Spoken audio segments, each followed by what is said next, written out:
Yeah! Well, to know the gavel's calling. Let's get this session started.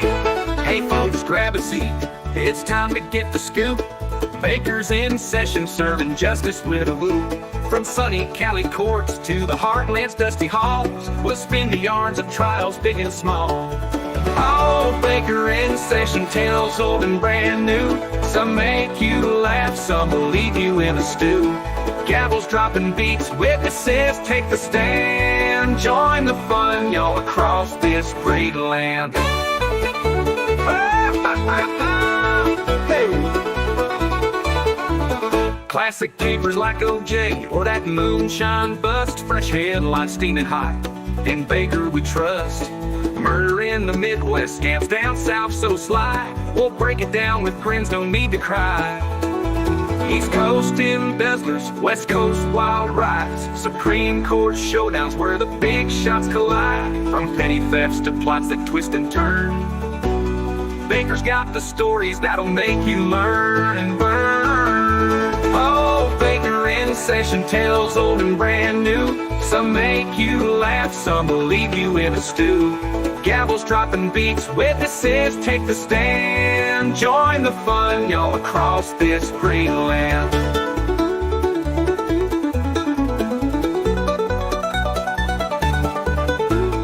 Famous folks in hot seats, underdogs who win. We'll cheer the verdicts, dive right in. Coast to coast adventures in the name of the law. Baker's here to share it without a single flaw.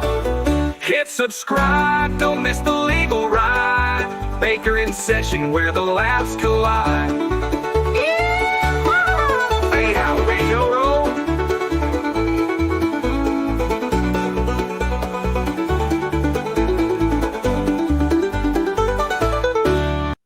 Good morning, good evening, good afternoon, wherever you are, whoever you are, what if any you might be, and welcome to day 5 in the Devyn Michaels case. And thank you all for asking how I feel today. I don't know if it was the comfort cream under my toes, or it's magic, or it's the undying love and support from Sue that my head doesn't hurt as much. And I did do my Cougar Club dance class this morning, and it went absolutely smashing. Um, so I'm feeling better. So hopefully it'll keep on.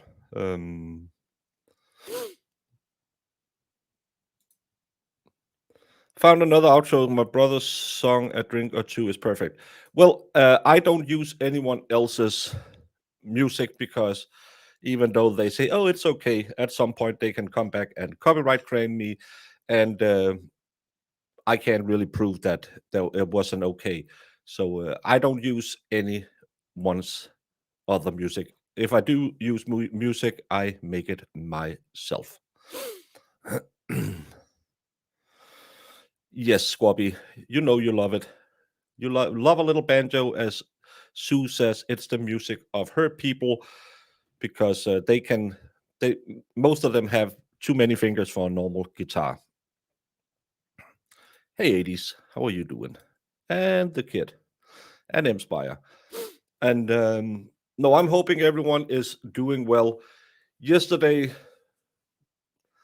I'm still a little flabbergasted over what happened with the parents. I'm hoping we're getting more solid leads today. I think it's going to be a lot of investigations. It's going to be,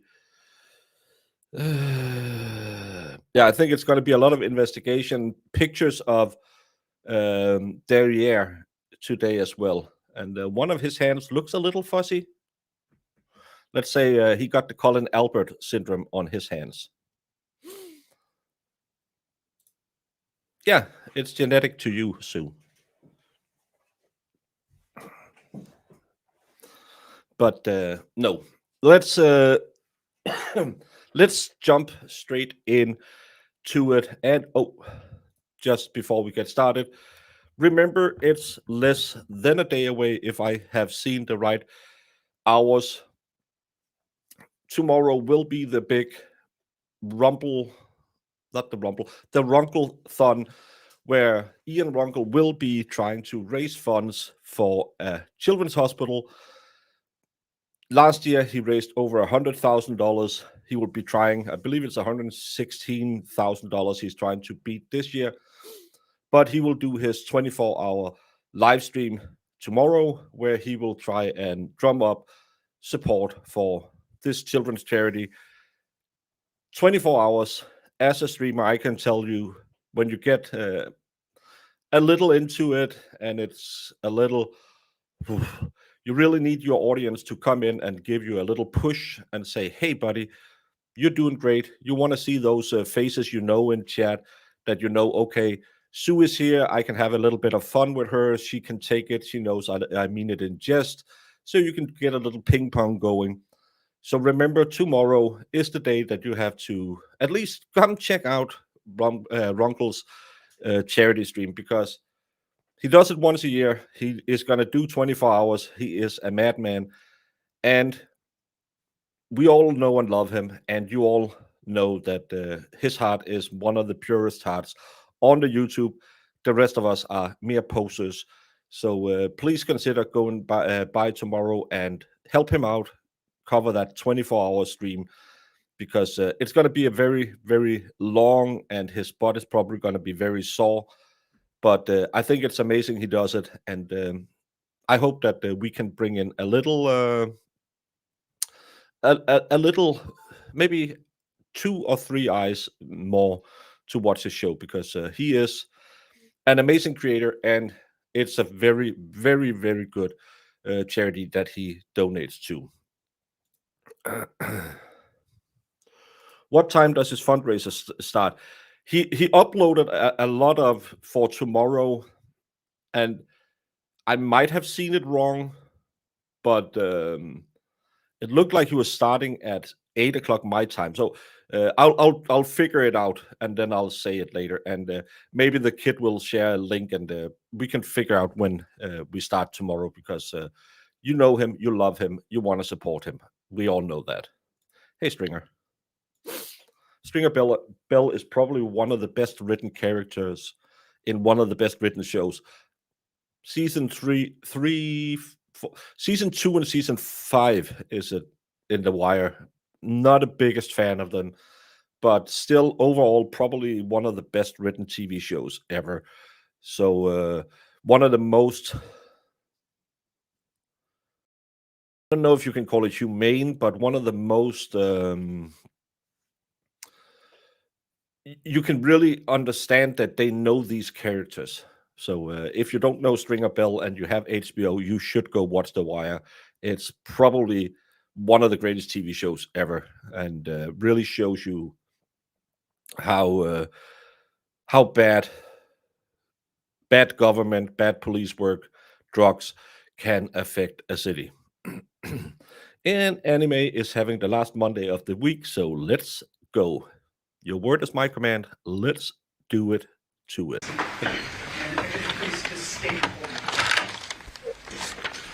My name is Carl Lippisch.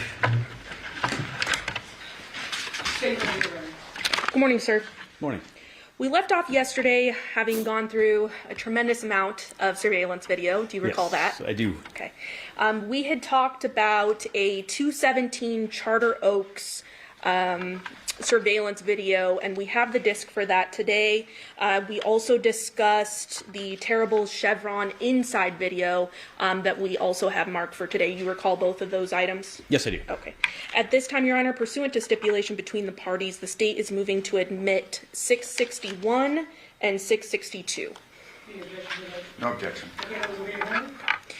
And sir, just to reorient us to that 217 Charter Oaks address, publishing 11A, are we able to see that on this exhibit here? Yes. Can you please, if you can, hover it? And if I think if I do the math correctly, Ian Runkle's streams will start at I think because he has 4 up, and it's gonna be yes. He's gonna start at 12 a.m. It says 12 a.m., but I think it's 12 a.m. his time because it looks to me like it's 8 a.m. my time, which would be 2 a.m. Eastern Standard Time. So I don't know what time zone Runkle is in, but it would make sense if he is to the west that he starts at midnight his time, which would be, if I do the math correctly, would be 2 a.m. Eastern Standard Time. I think so. If it's too hard on this exhibit, I do have another one. Would that be more helpful? The other one's a little clearer. Okay. A lot of tax on this one, correct? Yes. Okay. So I'm going to go ahead and publish then 9. Can you hover over that 217 Charter Oaks? Yes, 217 is right where the pointer's at.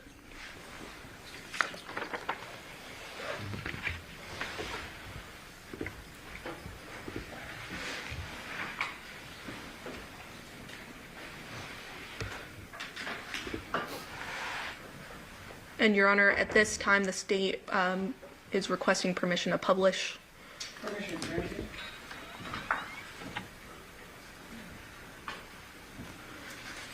So as we can see here on this exhibit, specifically 661, there is several video that was collected here, correct? That's correct. And specifically what we're looking for here is there was a 2:04 a.m. Activation. M-Spire says, what has 2 bots and kills people and as in?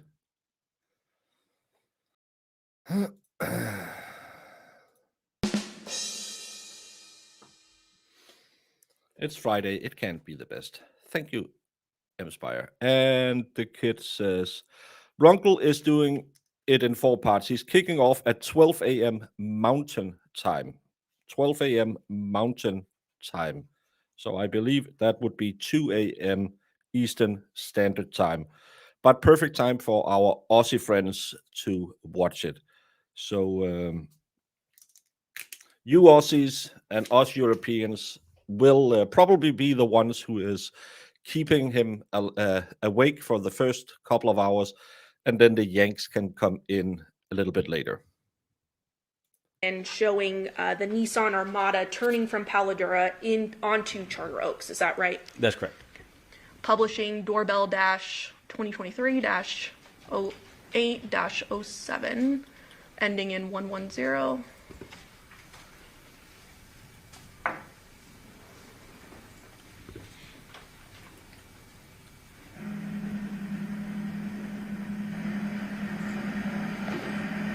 And there are no date and timestamps on this video, but when you did collect it, you were able to see the date and timestamp on the homeowner's actual system. Is that right?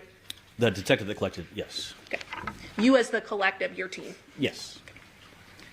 Playing. Well, that's also a nice thing.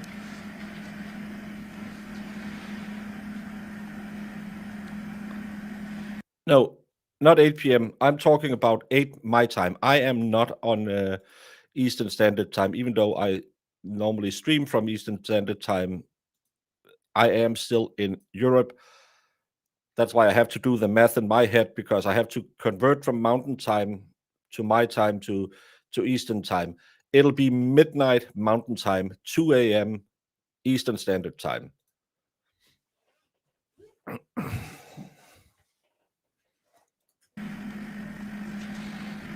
I think there's No, it won't be 9 a.m. Eastern Standard Time. It'll be midnight Mountain Time, so 2 a.m. your time. actually a better video there. I think it was actually the driveway angle. Does that sound right? Yes.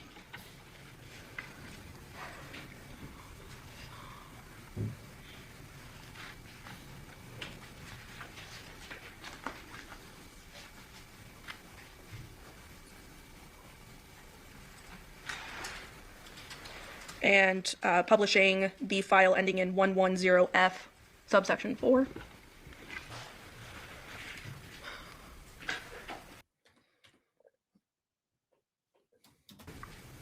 Okay. This is just cars driving by. We are not going to see anything. We're skipping this because this was just a stupid. Oh, And this is just a clip from the surveillance video. Does that sound right? Yes. this is when And they at go this into point, the do we see store. individuals entering the store? Yes, we do. And I'm going to stop right there at 12 seconds. Does that appear to be a female and a male? Yes, it is. And did you later determine that that was Devyn Michaels as well as Jonathan Willett? Yes. And what does the female appear to be wearing? She's wearing a white tank top, blue shorts, black and white athletic style shoes with some sort of bag over her shoulder. I know it's sort of hard to see here. Are you able to see the date and time stamp? I am If not. you go very closely to the screen there. Nope.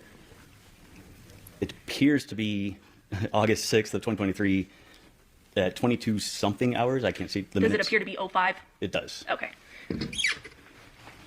I can't And that would see be any 10:05 p.m.? timestamp. That's correct. Okay. Playing.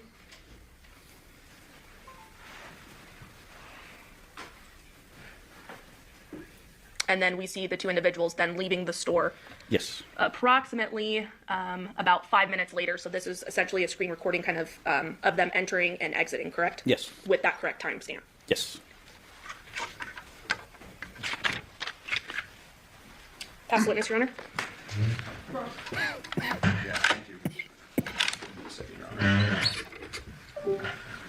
Someone farted.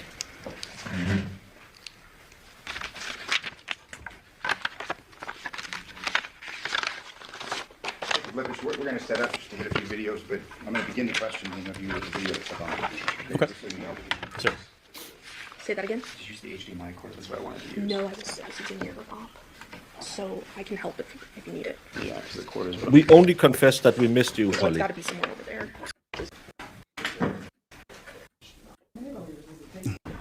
He's doing that, just a few questions. Detective, have all videos that you collected, have they all been marked and admitted into evidence? I don't know what the DA has actually admitted, so that would be a question for them.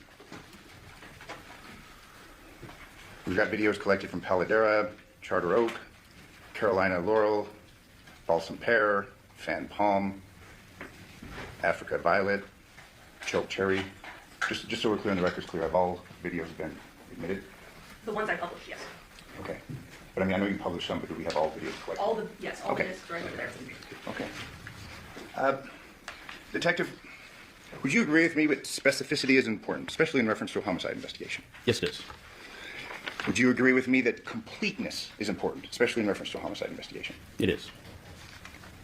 It's important to be exact, correct? Yes. And it's important to be as correct as possible, correct? Yes. It may seem a minor point, but it will become more significant. You have referred to the Paladera home multiple times as the murder scene, correct? Yes. However, you'd agree with me that it's unclear, at least based upon the coroner's conclusions, what the cause and manner of death was. I have not reviewed the coroner's report. Okay. Obviously, the body was missing a head, and fair to say that without the head, it's difficult to determine the manner of death.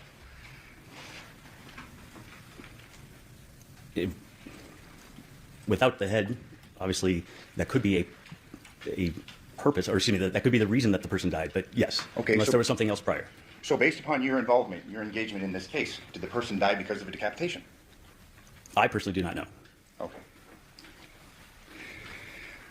You were shown videos, and when they were setting up, I'd ask you a question. I said, pay attention to this because I have a couple of questions concerning that. Yes, That was the video that was taken from the terrible herbs, correct? that's correct. And you yourself collected that video.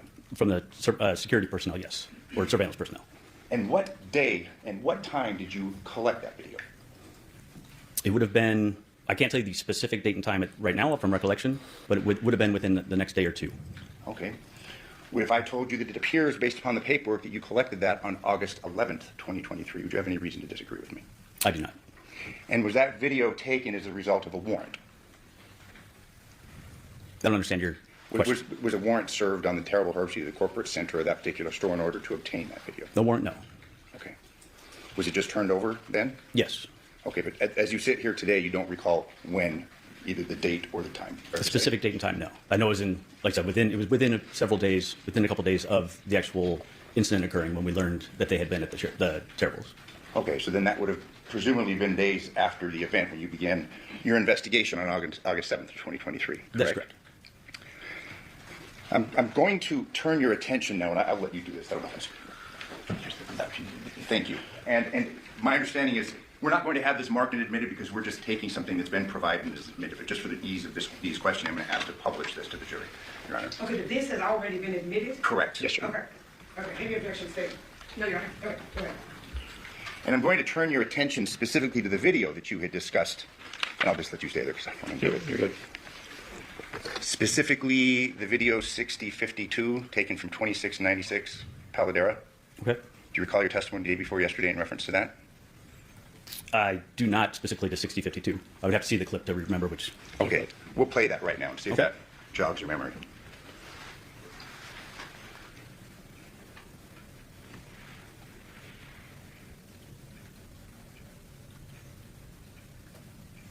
Let's speed up just a little bit here.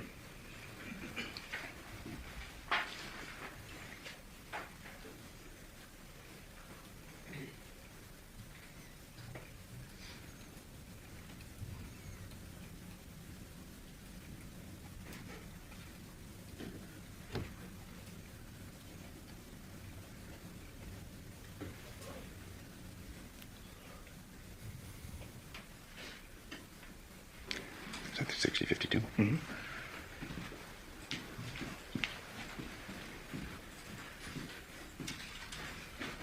Yep.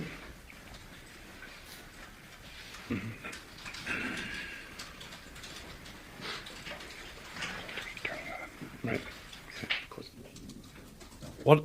The video that I'm going to want to draw your attention to involves where the lights go on in the Armada. Do you recall that testimony? The lights. Are you talking about the exterior or interior lights? Interior lights. Yes. So over here.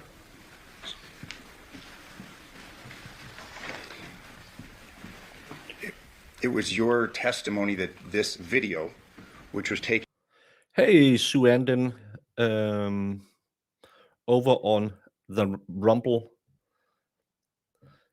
And there's 7 people watching on Rumble today, but thank you for stopping by. from 2696, you didn't have any timestamps for that video, correct? On the video that we have, no, I'm I do better not. today. Okay. Just give me a second. All right, we're having another technical difficulty. Just if you have a moment, Your Honor. Play right.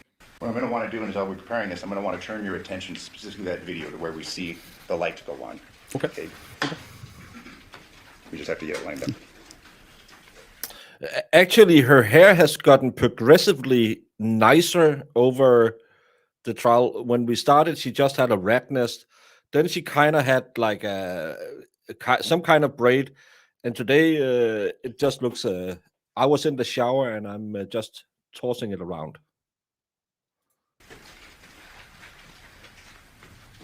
Oh, Again, all Sue. these It videos was have all been Sue. admitted. Oh, Part of the evidence the jury can refer to. anime. Might need to kick her.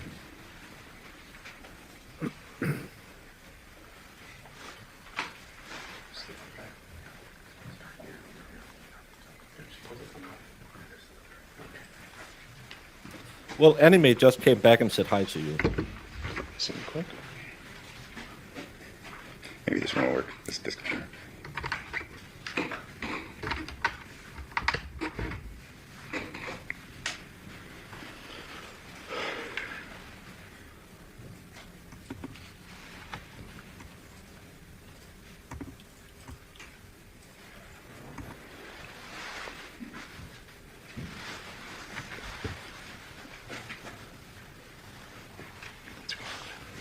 Come on. See the lights on inside? I do.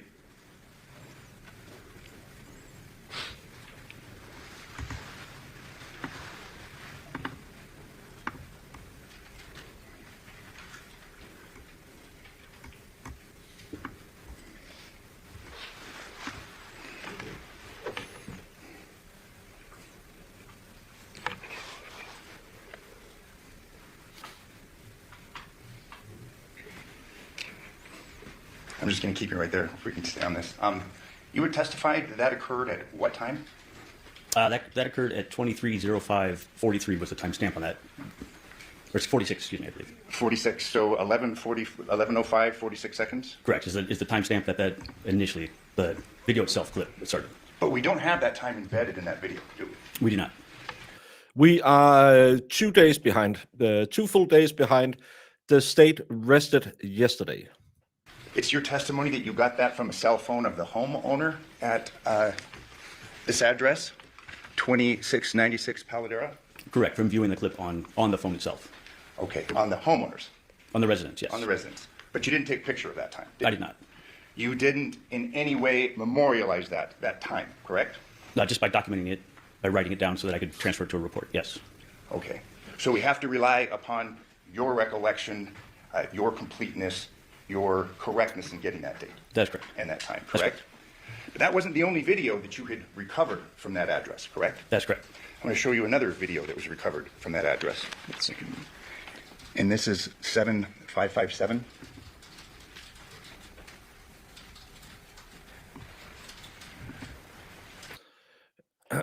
Now I'm very sad that we don't have chat integration between Rumble and Streamlabs, because Sue Anime responds and say, "Sorry, I'm trying to multitask, so I'm not terribly responsive sometimes. Having to work a real job is for the birds. We can't all lay around by the pool all day and yell slurs."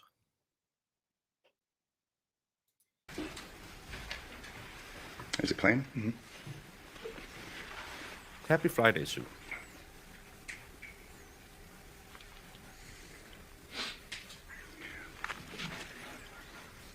Are you able to tell us what time that image was captured? I am not. Let's go to 8879. And all these are same address, same spot.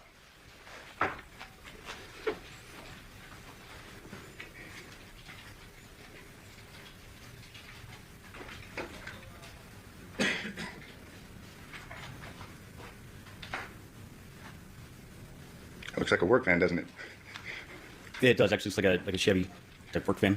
Are you able to tell us what time this image was captured? No, I'm not. Let's go to 8619.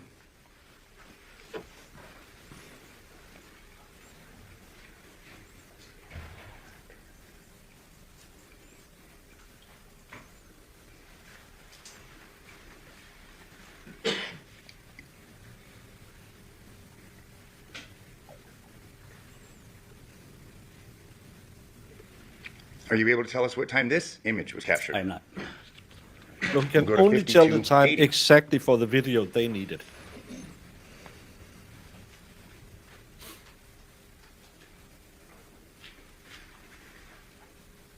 Are you able to tell us what time this image was captured? No, sir. Let's go to 7518.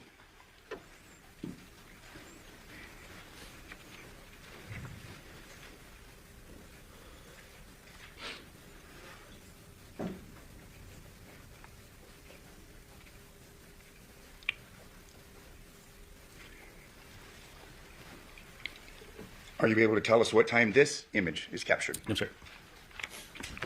3120.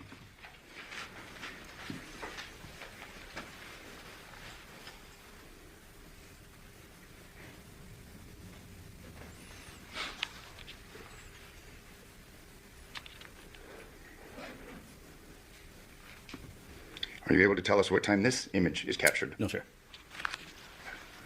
Image 1087.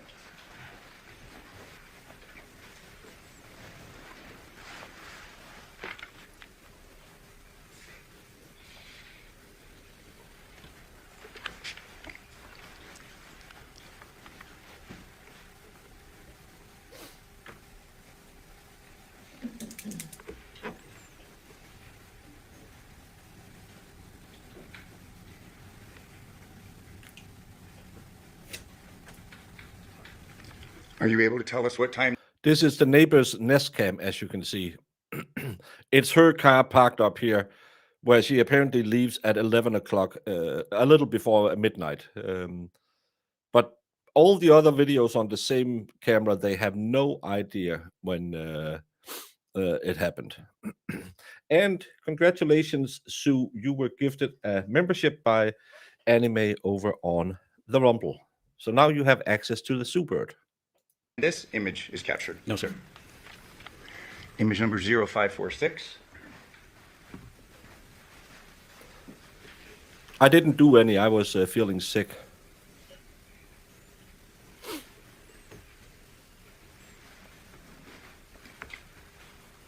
Are you able to tell us what time this image is captured? No, sir. Now, you testified day before yesterday that you were looking through these videos at these various locations trying to determine if anybody was acting suspicious, trying to determine whether someone was acting as if they didn't belong there. Do you remember that line of testimony? Yes, I do. So you'll agree with me that certain things may have slipped through your review of these videos. By certain things, I'm not sure what you're referring to. People, vehicles, cars, things of that nature. No.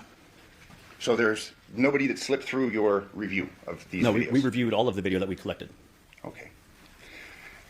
I actually have. And speaking of the video that you had collected, I'm going to show you another group of videos, okay? But they're small because there's not very many. Okay. These videos that we were looking at were in reference to Not the taking that Paladera picture. residence. But let's talk about a video capturing the Porcupine Rim residence. We have 3 videos that are now part of evidence that I'm going to show you. It's captured from 6505 Taylor Creek Avenue. Do you want to start with that? Absolutely. This is from your exhibits. It's the Taylor Creek. Yeah, just the exhibit. It should be on the disc. Looks like this is what she gave us. 6501. 6501. 65. Yeah, it's just the 3 videos. Yeah. 6505. 6505. Okay. Yes. 660. Exhibit 6.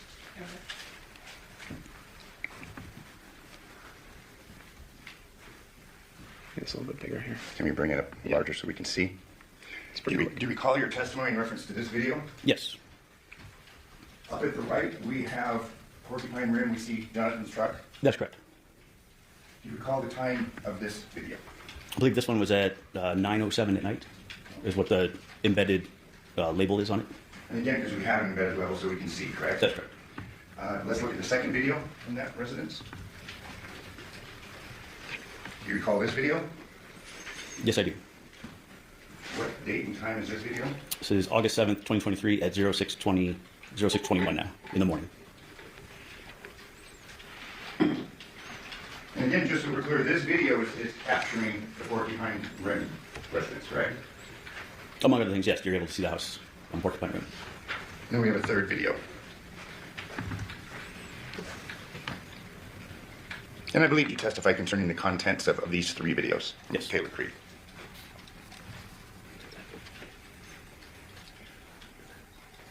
That's it, correct? I don't. That's it. As in. There were just 3 videos collected from 6505 Taylor Creek. That's correct.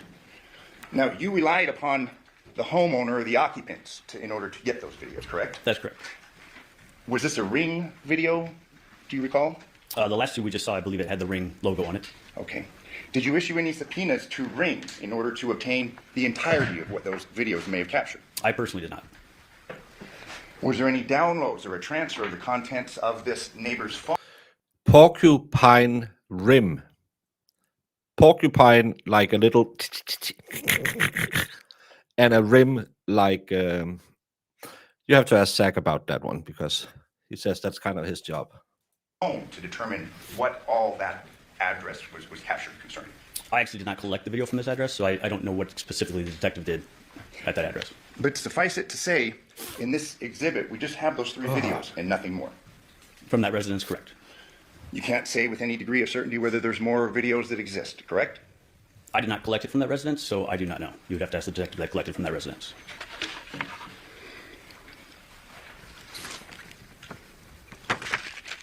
Is it your testimony that you collected all the video possible in order to capture what may have occurred at the at the Paladera residence at the night in question? I was one of many detectives that canvassed for video, so I'm able to testify specifically to the people I contacted in the residence I got video from, but we had numerous days and numerous detectives that went out and were responsible for canvassing.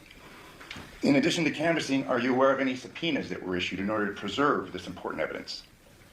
I don't know. You'd have to ask the other detectives involved. I was not involved in every aspect of the investigation, so I can only testify to what I did.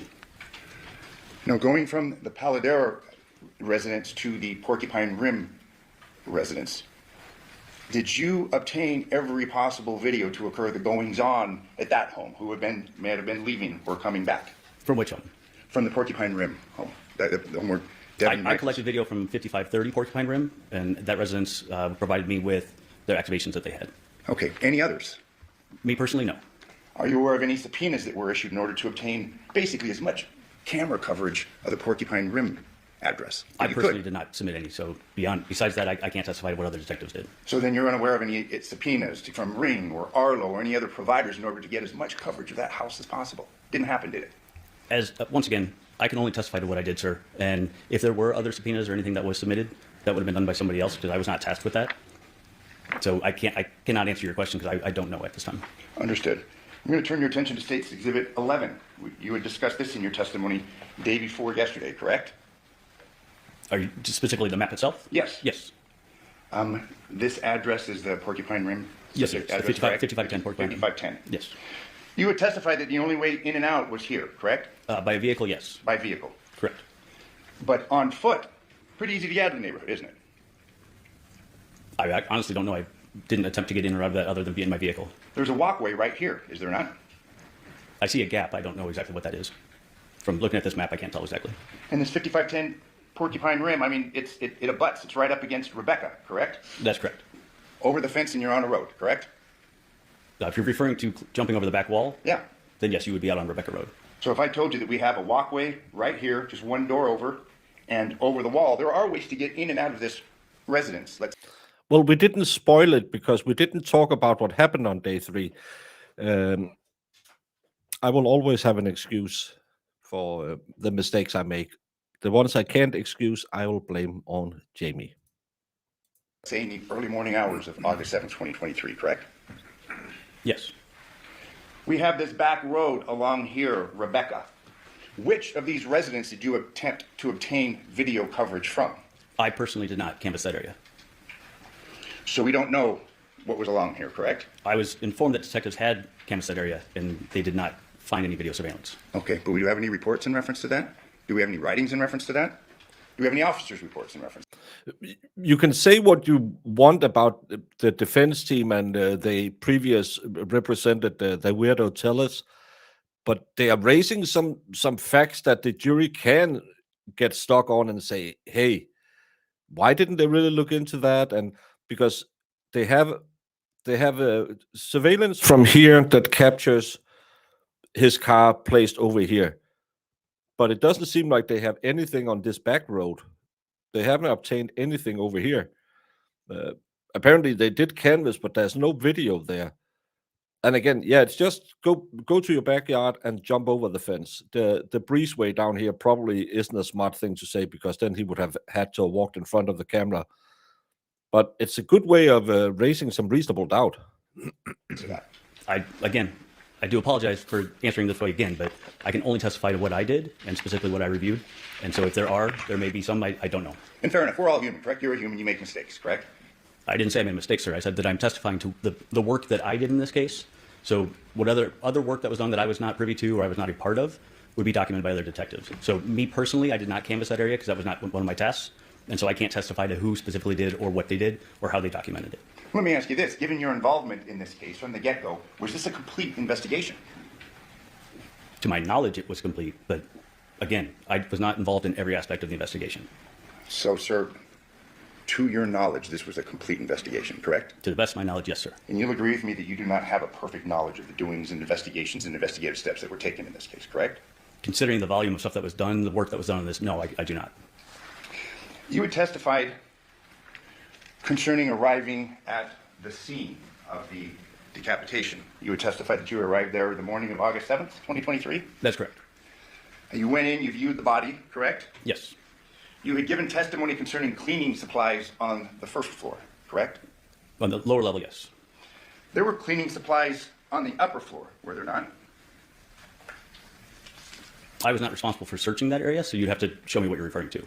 Okay, so you didn't go upstairs and view cleaning products, things in the bathroom from upstairs? No, as a squad, when we respond, because of the extent of the investigation, we divvy up or divide up the responsibilities. And so when it comes to, for instance, in serving a search warrant, we'll work specific areas so that we can focus on the areas that we are tasked with. So we don't necessarily see the entire residence as. Congratulations, Katie Bradley. 23 years, amazing that you want to spend that with us. Normally, you young folks are already semi-drunk by 8 a.m. in the morning when it's your 23rd birthday, but thank you so much for stopping by and celebrating parts of it with us. And everyone in chat, be nice and give Katie a little birthday thing. What do I have? I have this.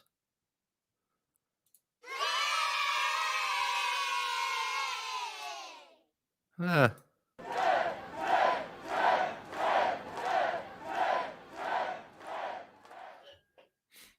Happy so much birthday, Katie, and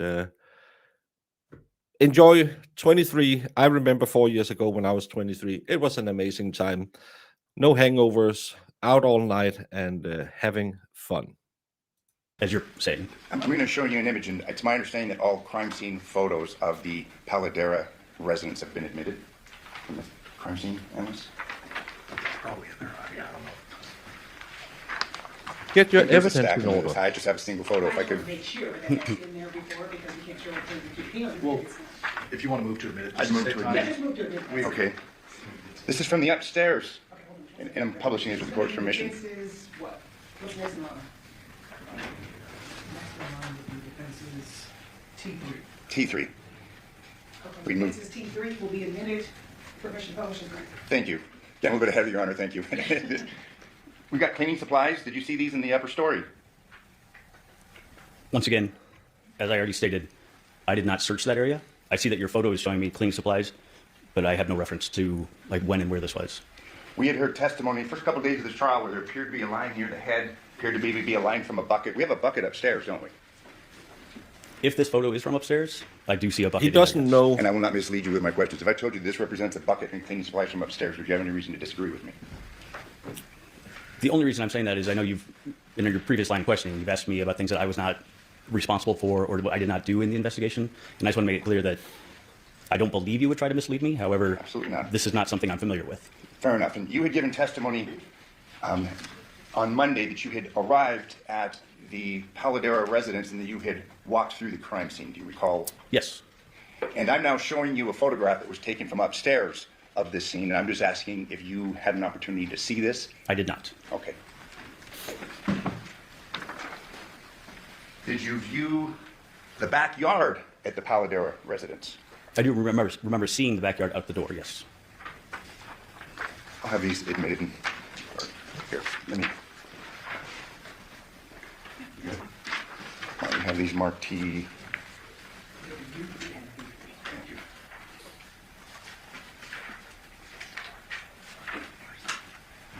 I move for admission. Any objection to U3 and D3 state? No, Your Honor. Okay, those are admitted.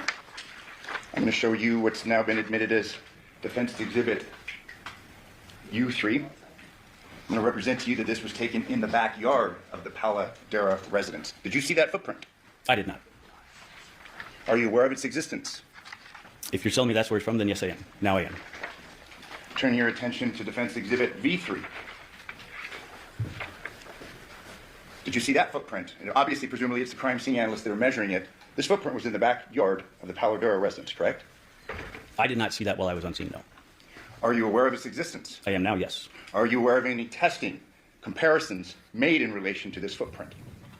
Once again, that was not part of my portion of the investigation, so I cannot speak to that.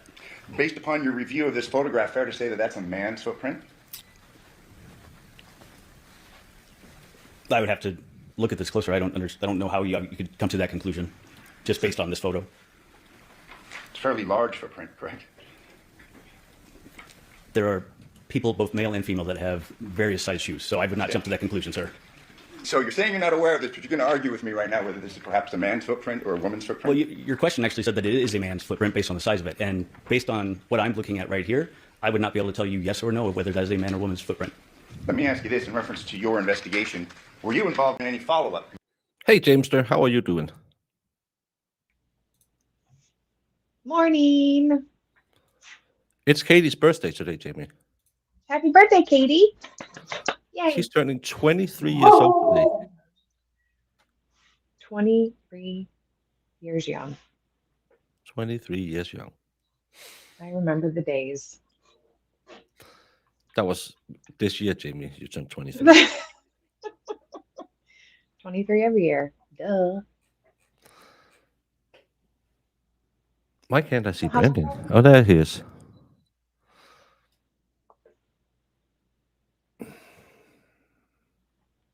Could have been a man wearing men's shoes. This is the Bradley Yawn defense. Who says I was wearing the shoes when I kicked in the door? No one knows. It wasn't me. Yeah, someone stole my shoes, kicked in a door, and blamed me on it, on the murder. Yeah. And Zach is feeling young today. He's only feeling like he's 83. Brandon has made him sick.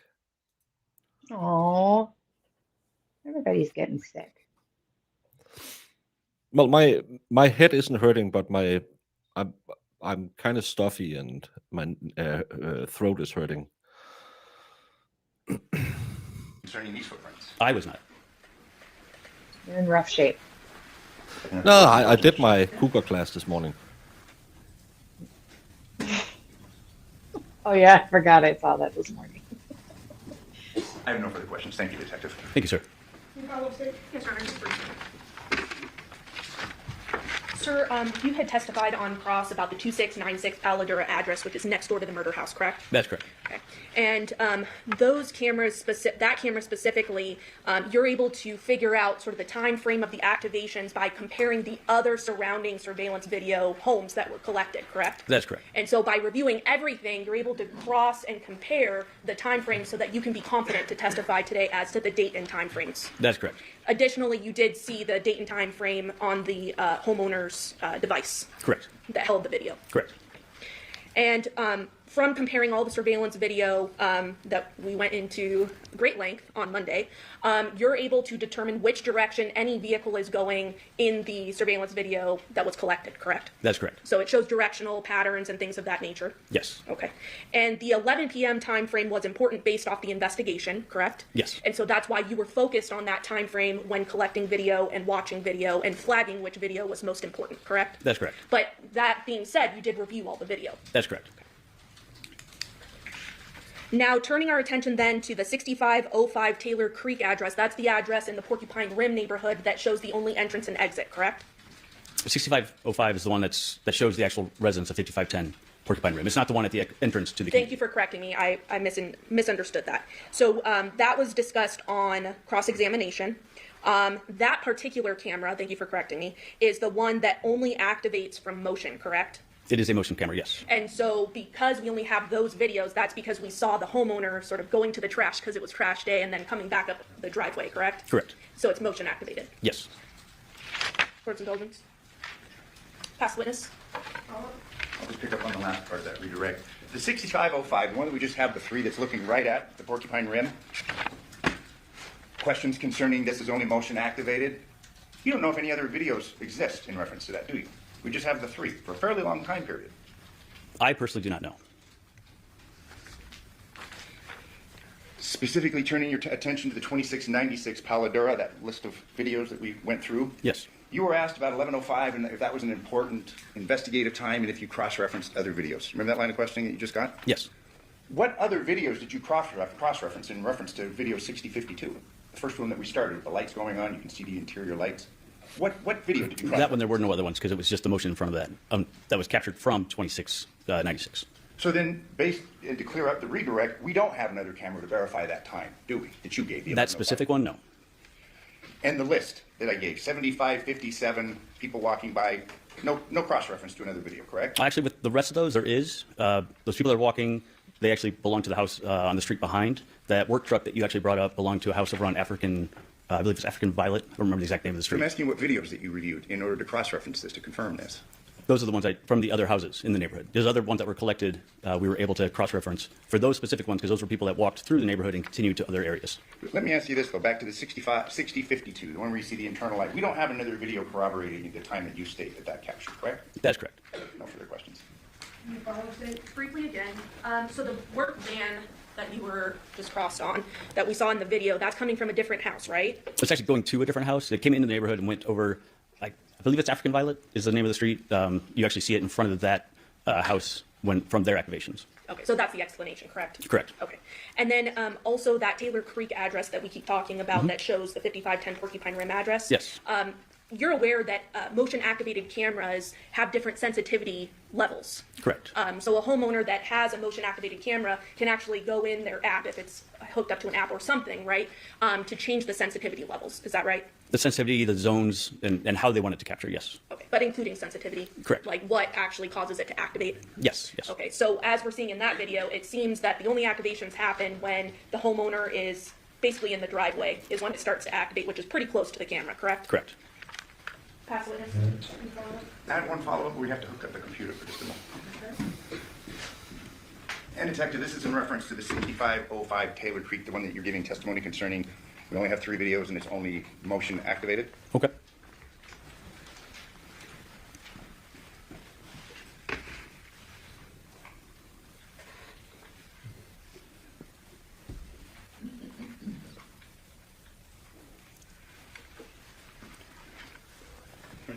Yeah, you can start it.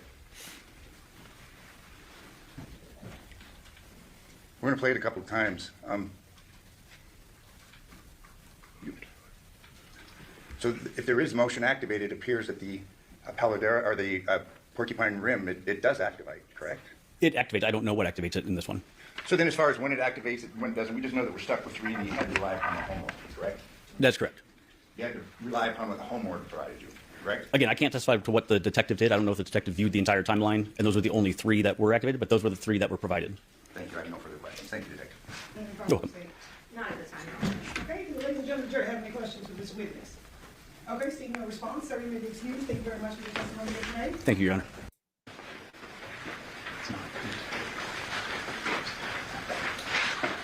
That was a good skip. That was a 90-minute skip, Jamie.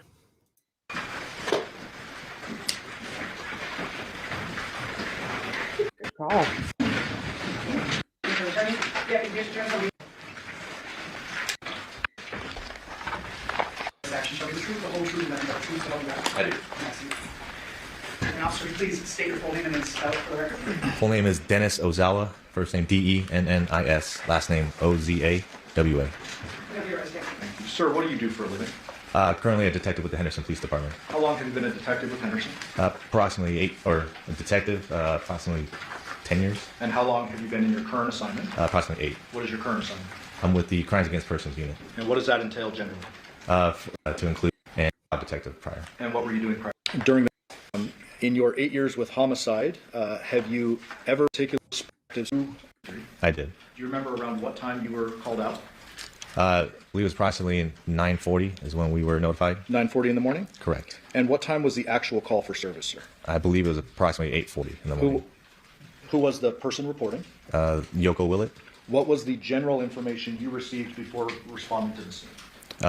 From what we were told that from dispatch that Yoko had called in, advised that she had found her son, Jonathan Willett, in his bedroom, and he was all bloody, and believes that he was dead at that time. And so, is it fair to assume that fire and first responders went out to the scene before you did? Yes, And it was confirmed that Jonathan was in fact deceased? that is correct. Did you say the victim's full name for the record? Jonathan Willett. Once you arrive at the scene, you get called out around 9:40. What happens when you arrive? When we arrive, meaning our Crimes Against Person Unit plus the crime scene analysts, we start to show up. As soon as we all arrive, we're waiting for a brief from the supervisor who's on scene. And then once we're there, he provides the brief, basically kind of explain what they did as far as entering the house, any observations that they made at that point, and then the fact that they had probably talked to Yoko, and then we found out about another person that was there at the time with Yoko. I believe his name was Masao Yoshida, that they were the only 2 there at the house. And then when the supervisor at that time was Sergeant Shields, who we had spoke with to give us the brief. Okay. Once you get your briefing from Sergeant Shields, is there a quick walkthrough done of the scene? That's correct. In addition to that, did you assign various investigators to different tasks in and around the scene? That is correct. Was witness canvassing conducted? Yes. What does that mean for the jury?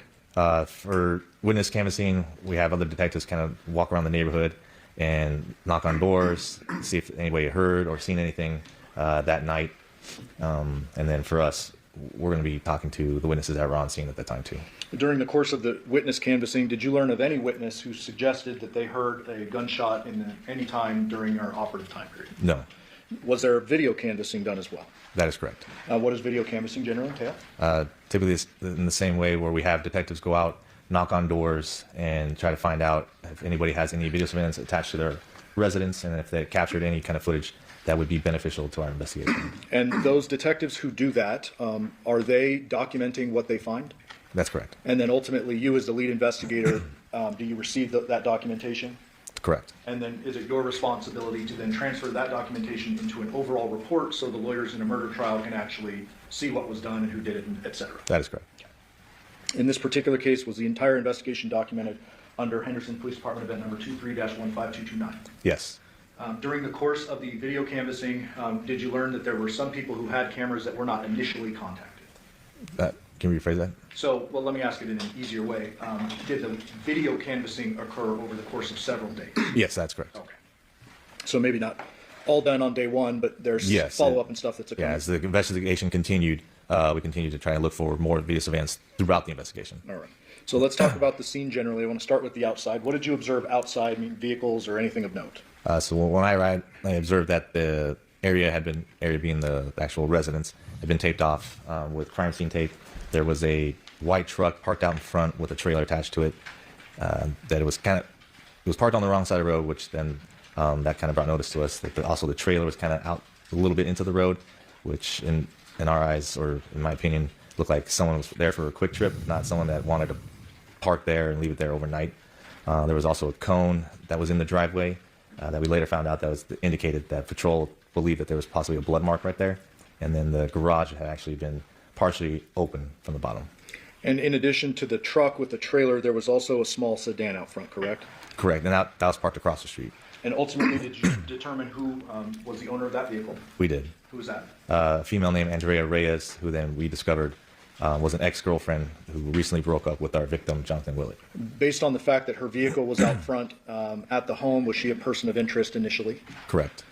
Did you do follow-up investigation to include obtaining her call detail records as well as interviewing her? That's correct. Do you remember which detective interviewed Andrea? It would have been Detective Linow. Okay. Without getting into her statement, that would be hearsay, but did you learn anything of big evidentiary value related to Andrea? Not from Andrea. We learned that It's one of those new fangled. Let's not call things what it is, because if you say things, then people would start doing things, hippy dippy things. It's just stupid. It's it's because there's way too many people who get way too expensive degrees, and they then get put into jobs in the public sector, and they invent shit like this. We saw it already back when I was in city council, and that's 10 years ago. You would sit there and you'll see, who the hell came up with this name? Well, it's to be inclusive. No, it's not. Just call it what it is. It's the same. You can't call it garbage disposal anymore. Now it's a waste manager. It's, sorry, old man gonna be angry on a Friday. I'm gonna yell at clouds, but it's just a stupid thing where, hey, why call things what they really are? Because, oh, people might be hurt. Call it a murder squad or whatever it is. People know what the hell they do. You reach the crime against humans unit. Well, I'm calling about a murder. Can I get the murder department? Oh, that's us. Okay. Is there a separate department for bunnies? Yeah, there might be a bunny department. Oh crap, yeah. I need the bunny department, not the humans. Yeah, boomers love making up BS jobs, including word salad titles. In Denmark, we have this, when you work in an office with stuff like that, you're called a djøffer. That's because, well, it's just what the acronym for your union is. And we say the most important job they have, if they get a position in some kind of government role, is to hire 2 more djøffer. not to do any work, just to hire 2 more, and those 2 need to hire 2 more. We had a government who got elected that they were going to cut waste and make sure that we didn't have so many public workers, and we got more nurses and hospital workers, and, as we call it, hot hands instead of cold hands. Cold hands are the one who sits in the offices. The warm hands are the ones who is out there giving you welfare. And they have now succeeded in gaining 20,000 more cold hands and lost, I think, 2,000 warm hands the last 3 years. So it's working perfectly, Jamie. It is. Sounds phenomenal. Marissa needs a puppy department. Yeah, we can just make them all. Crimes against humans, crimes against puppies, bunnies, birds. Yeah, and it's the big problem. And then they invent. It's kind of like lawyers. They invent, oh, we have to speak this way to show that we are special. Yeah, but it's still a stupid baker who is the one who gets elected. So whenever they did we moved this amount from account 13 to account 16, I was always the guy saying, what's account 13? Well, that's expenditures on this. Okay, what's account 16? Well, it's okay. Why didn't you tell us that? I don't know the account system in the city government. I was on the economic board. I didn't know what account 6 is. I don't care. I just want to know you paid the bill or you paid the people who needed money. Shut up, idiots. Rant over. We had been told that she was in another state at the time.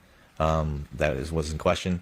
And then after talking to her, we found out that she confirmed that. And then with the records that we got from her phone later, confirmed that she was in a different state at the time that we were looking at. Okay, but nonetheless, you look into it. Her car's out front. You gotta check the boxes, right? That's correct.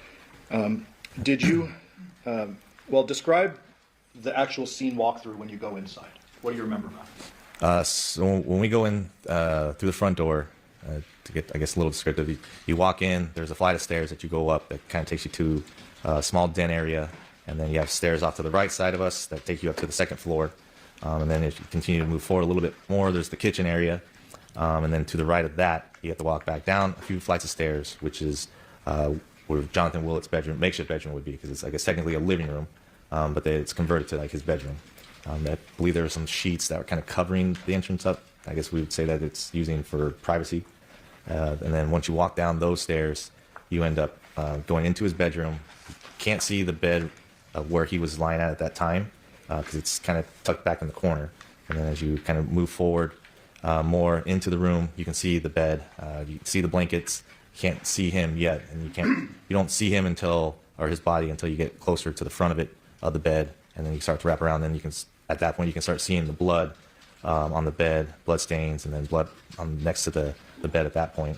And then when we get closer, or at least when I got closer, you could have that chemical smell that started burning your nose and your eyes at that time, which we were told from Sergeant Shields originally that was the same thing that they smelled. And I think they actually also mentioned that they had saw smoke coming from the body when they went through at their time. But there was also the chemical bottles that were observed in the hallway, ammonia, I believe with bleach. And later on, we actually did search what, if you actually combine those together, what it does. It actually creates a toxic gas called chloramine. That was just something that was found out later. And then as you get, like I said, you got closer to the bed, you can see his body where it's just the top of his shoulders. The blanket was pulled up. And then you didn't see his head, obviously. His neck was severed. Blood was there on the blanket. And then we also noticed that there wasn't any blood spatter on the walls or on the ceiling. Just given the type of injury that we were seeing, you expect to probably see a little bit more blood in other places. And then just through that quick, brief walkthrough, I didn't see any weapons or any devices that were believed to be used that would have severed his head off at that time. As a result of that very strong chemical smell, did the walkthrough get kind of cut short and you step out for a while? That's correct. Ultimately, you need to get a search warrant from a judge in order to actually do a thorough search, correct? Correct. And was that done in this case? Yes. Did you at some point on the scene interview Yoko? We did. Did you learn, according to Yoko, who was the last person to be with John while he was alive? Yes, we did. And who was that? We discovered she had mentioned that a female name that she only knew as Nikki at the time, and said it was his ex that he had 2 kids with. But later on, we ended up finding out that her name was Devyn Michaels, or just a different name with Devyn Michaels. And ultimately, does one of your other detectives obtain a phone number for Miss Michaels? That is correct. Is that 702-677-4430? That is correct. And was that Detective Pappas? Yes, Did Pappas contact her? he did. And did she was she asked to come back to the scene? Yes, she was. Did she arrive on the scene? Yes. With whom? We believe the kids were with her at the time. And what was she driving? A Nissan Armada. Did you vehicle. make contact with her down the street? We did. Did you and Detective Pappas conduct an interview with her? We did. If you could just, the jury's already heard it, but so can you just give us a quick summary of what you learned of any potential value in that first interview? So with our first interview, we just basically tried to get as much, we want to make it short, but try to get as much information as we could to follow up on later, given the fact that we were told that she was the last person to have seen him. So when we talked to her, a little suspicion that was raised because she wasn't very detailed on what she did with them that night, given we were told from Yoko that approximately between 10 and 1 o'clock that Devyn was there with them. So when she first explained what they had done together, it was just school shopping the day prior, and then just kind of went into that they were loading things back and forth from the Polidora address to her address at 5510 Porcupine Rim, I believe was the address, and that they were basically just loading things and unloading things, and that's kind of what at first she told us at the beginning. Okay, let me stop you and just ask a couple specifics. Okay. Basically, in this first interview, did she claim John was alive and smoking in the garage when she left? Yes, Was that inconsistent with what you had learned prior from Yoko? that's correct. Describe that. So what we had learned from Yoko is that when Yoko advised that she had come down at approximately 1 o'clock in the morning, and this is already after she had spoken to John and Devyn prior to that, but she only had seen Devyn at that time around 1. And then Yoko advised that Devyn had told her that John was sleeping in the bedroom because he had been drinking already, and that they were planning on going in the next morning to take the kids to school, getting ready, and getting registered. So I think the next day, on the 7th, was actually first day of school that week. And then compared to what Devyn told us is that she had told us that John was awake in the garage at the time when she had left. So those statements were contradictory to each other. Ultimately, you obtained that warrant from the judge, correct? Correct. And did you execute a search warrant along with a whole lot of Hey, Dodo. supporting detectives? Correct. During the course of the search warrant, the actual search, did you Yes, I'm not going to say what to. We talked a lot about which 2 components to mix to get gas. notice any particular items that were maybe missing from the scene or something you would expect at the scene that wasn't there? Yes, close to when the search warrant was being completed, we were basically looking for a cell phone of Jonathan's, his wallet, and possibly the keys too, because we were interested in the truck. But that we did not find his truck keys or his wallet with his ID or his cell phone anywhere at the house. Did you find anything in the scene that could potentially be a murder weapon? We did not. Any weapons, or I guess I should say items, in the scene that you felt could have been used to decapitate John? We did not. You mentioned the blood staining earlier, and I want to just get a couple more details. I believe you already said no blood on the walls or ceiling, correct? Correct. Have you been on crime scenes in the past in which there are gunshot injuries? Yes. Have you been on sharp force injuries or stabbing cases in the past? Yes. Blunt force injury cases? Correct. Sometimes single blunt force, sometimes multiple blunt force, correct? That's correct. When it comes to multiple blunt forces, would you expect to see some cast off? That's correct. Why is that? From multiple blunt force trauma, when we say cast off, we say that after the first hit, which would cause the bleeding at that point, and then as the continued hits after the fact, the blood would be on whatever object that was striking the body or the head at this point, and it would have had cast off coming off the item, and you would have that somewhere on the walls or somewhere near where the strikes were occurring. But that's not necessarily the case if you have a single... For one single blow, no. Did you find any firearms evidence at the scene? No. Based upon your review of the scene, did you determine that a gun was probably unlikely to have been used in the scene?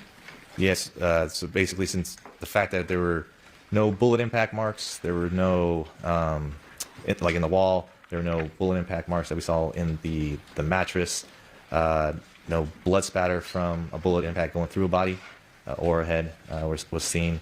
Also the fact that Yoko and Yoshida didn't report that they heard a gunshot. and there were no phone calls coming from the neighborhood that there was a gunshot. There was no reason to believe that a gun was used in this incident. But there was no evidence that a saw was used other than markings on the bone, right? Because there's no all they blood have. spatter from a saw. There's no skin tissue that would have been cast off from a saw. I would think there would be too.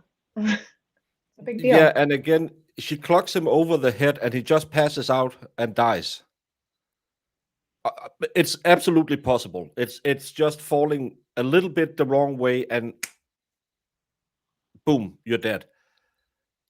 But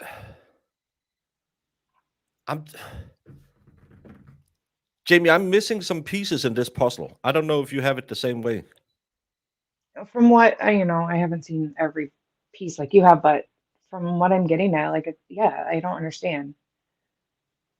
No, because how they didn't find any evidence to the contrary in the room, like splatter or something, or even on her, yeah, she should have been soaked in blood if she decapitated him and removed his head. You can say, well, the heart wasn't pumping, so it wasn't spraying like a geyser, whatever you call it in English. But still, where did the head go? She must have handled the head. And wouldn't it? And a human head weighs a little bit. So even if she wrapped it in, let's say, a pillowcase, we haven't heard anything about missing pillowcases or a sweatshirt or something, and put it against her body.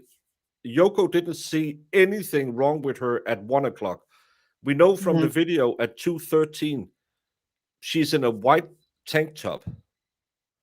So she, at 1 o'clock, she either has already unalived him and removed his head without getting a speck of blood on her that Yoko notices, or she kills him between 1 and 2:13 when she's at the CVS, also in a completely white tank top. And she has the head that she has removed without. Wouldn't it be normal that if you have it out here in a pillowcase, blood would be dripping on the floor? Or if you kept it close to you to try and hide it, you would have it on your shirt. something. And Yeah. I'm blown away too by if she was at the house and Yoko seen her and she didn't have any blood at all on her, at all. And Chris Mullins says, I get the impression she did some cleaning up with those chemicals they found, but there's no indication on the scene that she did some cleaning up. It just seems like they threw the chemicals on the body. Yeah. A human head weighs 10 pounds. I hate that kid, Jamie. I hate him with the passion you hate Panera Bread. Unbridled passion. An unbridled passion. I'm still baffled by why put him on the bed with chemical burns on his body. What the F kind of thunking was behind that?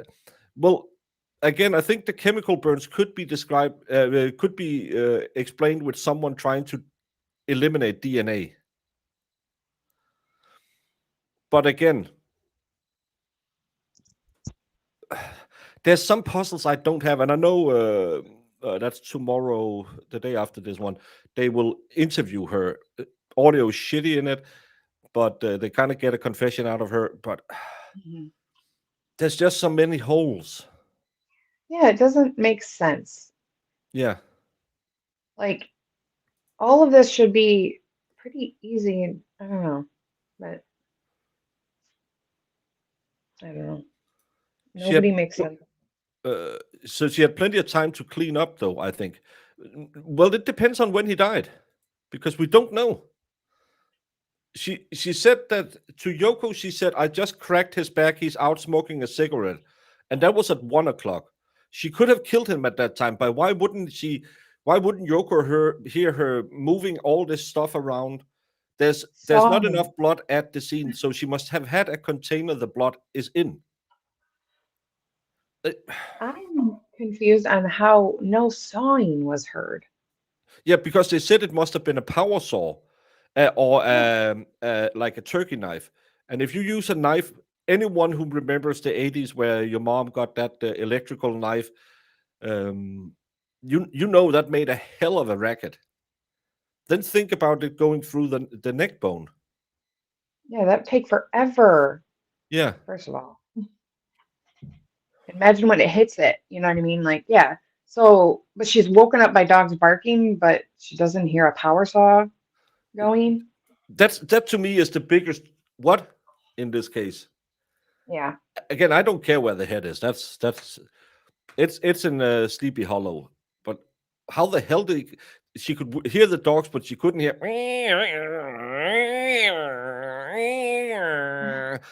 20 Yeah. minutes downstairs. I don't understand it. That's what baffles me the most is the claims of power saw and stuff like that, and no one hearing anything. Yeah. Yes, we saw the Emmy yesterday afternoon. I still have an electric turkey knife. Isn't it correct? It makes noise like hell. I've never seen it used on a turkey. I've seen it used on some white bread, and it still made noise just cutting through white bread. Whoever buys an electric knife to cut through white bread is lazier than Jamie. Jamie, Whatever. you would use one of those. Actually, I never have. I have a big old bread knife. Yes, Yoko changed her story from what she said. She changed a lot of her story. She was like Carrie Roberts. She changed it all the time. But Yoko said she was watching YouTube. She could have had headphones on, or her partner could be the one those people go into a deep sleep and don't hear anything. But she said she heard dogs barking. Do you think dogs barking out in the yard or an electrical knife being used downstairs is going to make more noise? I'm just Yeah, saying like it's.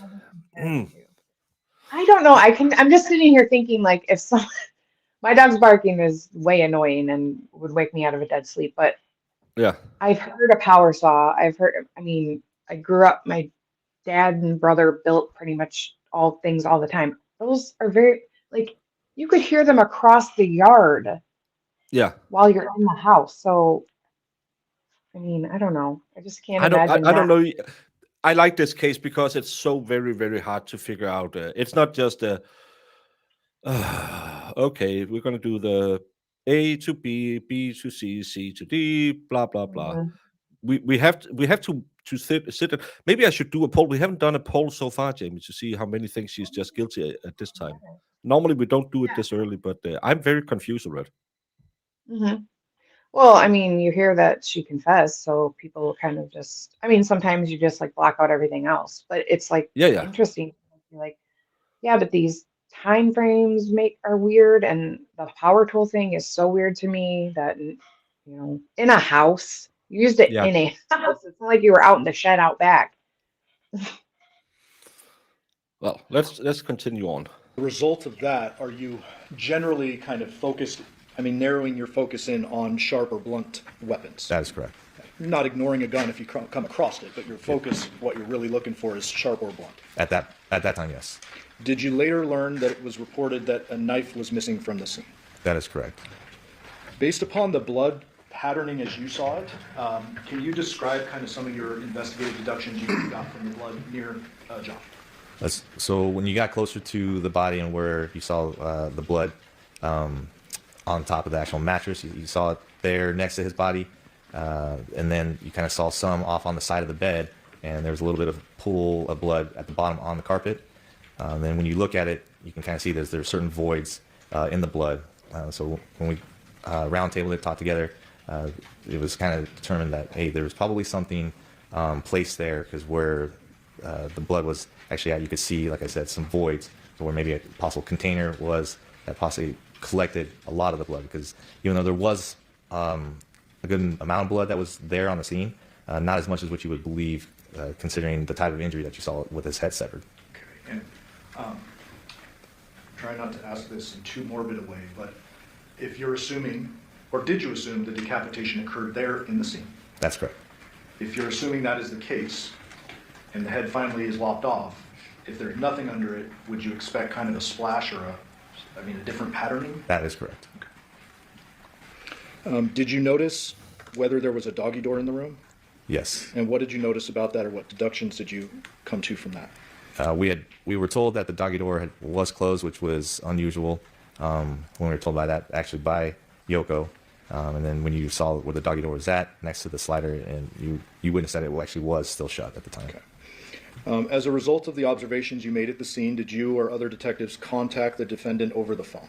That's correct. Was that you? Yes, it was. Okay. And same phone number we just mentioned a minute ago? That's correct. What was the content of that? Was that a short contact? After our initial interview? Yes. Yes. Was there something referenced about a Burlington coat factory? Yeah, so I had contacted Devyn again over the phone because we wanted to talk to her, ask more clarifying questions, and actually talk to Debbie also. So we asked if she was willing to meet. She said yes, and then we were going to head up to her place at 5510 Porcupine. During that conversation, she had mentioned that one of her daughters had actually told her that while they were school shopping at the Burlington Coat Factory, somebody a male had approached the daughter. I can't remember which one it was. The male had approached the daughter and Jonathan at the Burlington Coat Factory and made the comment, I believe, "I'm coming to get you." So, being that it's still early in the investigation, things that we need to investigate everything. As myself, No, it's a surprisingly clean murder scene for what I understand from the crime scene technicians. It's a surprisingly clean murder scene. Again, I think there was more blood in the Carolyn Tyler case. I'm just saying. Hey, Javelin. Yeah, that was pretty messy. You can't hear anything? What? I could hear it. It's I don't know. Oh. Just taking Yoko on her word and no one else. I can't get past that. I don't know if they took her on the word alone, but they have video of the son's car being parked outside of the house all night, so probably wasn't him. And his other girlfriend was out of state, so because the dogs was normally not out at night, and Yoko says she woke up at 2 or 3, and then she was kind of pressured by the interpreter and the state to say 2, hearing the dogs bark, and that wasn't normal. And the dogs was out in the garden with the doggy door closed, and that wasn't normal either when no one was around. But in her initial statement, she said 3 o'clock, which would shift the entire time frame an hour. And now on the stand, she said, "Well, I don't know, 2 o'clock." So yeah, we don't know. She didn't say anything. She said she was watching YouTube. I didn't hear her say I had my headphones on. I don't know. Nonya, it's probably a you thing. Oh, you wouldn't hear anything. I thought you can't hear anything. I just heard the stream, but you mean you wouldn't have heard Oh. someone using a turkey knife? I hear the stupidest things. Usually I'm oblivious to most things, but don't ask me why. Like some things will wake me out of a dead sleep. Yeah, if someone slams the door, I won't hear when it's the usual noise. 3 a.m. The newspaper guy comes driving on his moped. That'll be fine. It's registered in the brain. But if he comes at 3:30, I'm up and watching what the hell's going on. You have those. Okay, those noises are supposed to be here. 6 a.m. is when the trash collector comes every other Wednesday. I don't get woken up by that. But someone tonight, it's Friday. If someone has been out drinking and slams the door at just 11:30, if I go to bed early, I'll be up and what's going on? So Yeah, Danny, she should really watch the show. I'm really a smart guy. that's true. I don't even hear Baker, and he's in my ear, literally. The detective just now saying it looked like a container was on the floor where the head fell and the blood makes it clearer to me. But then again, where the hell is that container? And why didn't we see her? Because we saw her get out and get in her car and drive off. She should have been carrying that container at that time. And still, where's all the blood? Oh, It's frustrating. yeah. Oh.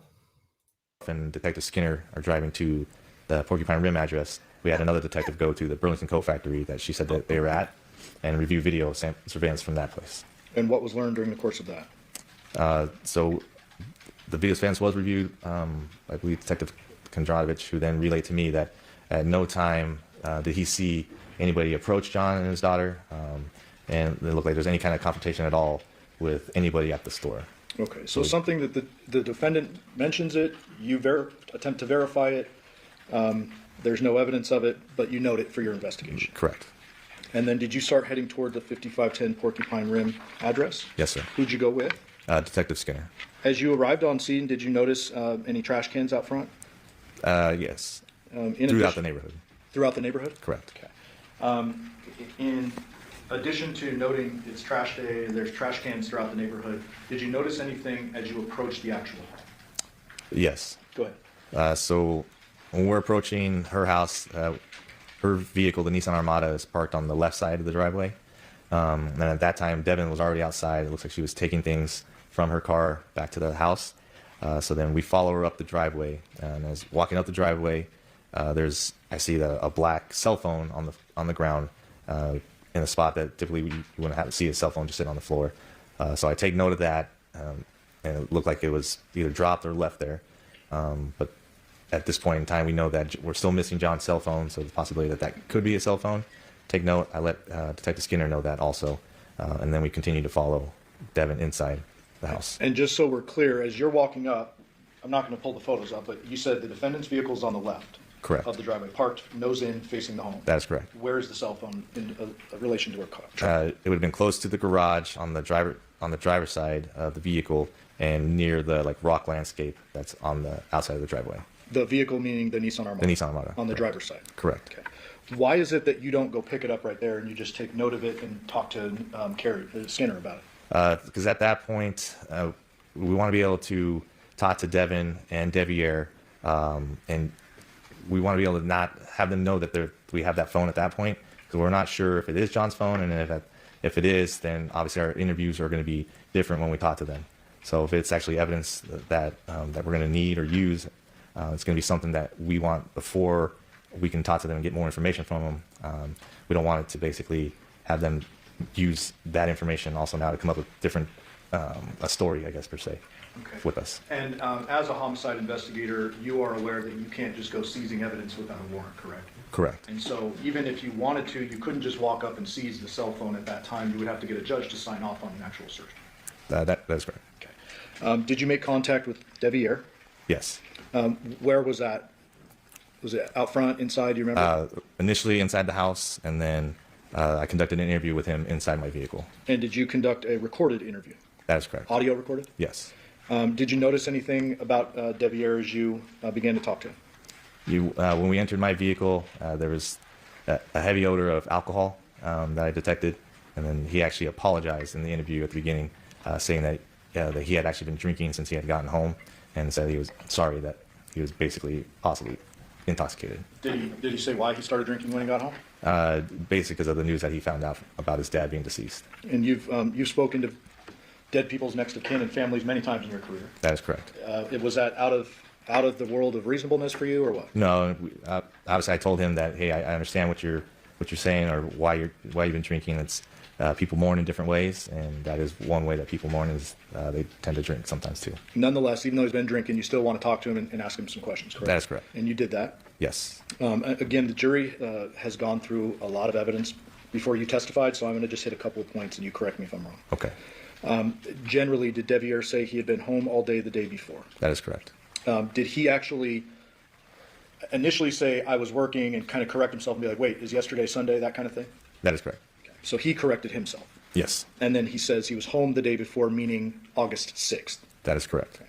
And did he indicate that he was home the night before watching the girls? Yes. Did he, in your opinion, minimize the sexual relationship with the defendant? He did.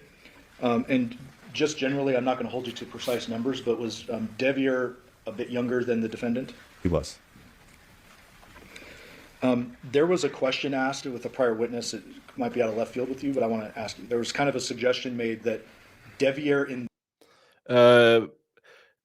No, unless there is a this is a crime scene, so they can take photos of that. This interview had mentioned that cell phone in the driveway. Is that accurate? No, Did he say anything about the cell phone?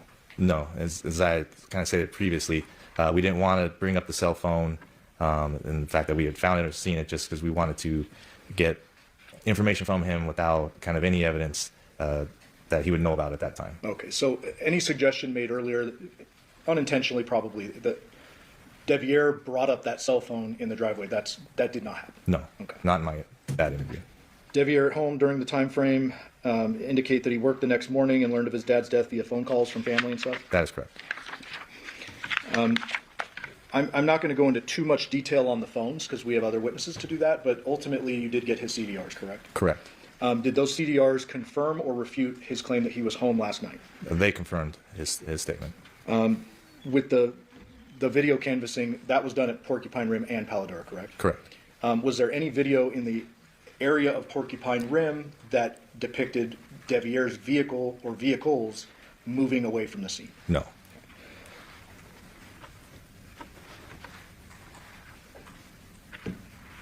And while you were talking to Devyn, did Detective Skinner talk to the two young girls? That's correct. Skinner.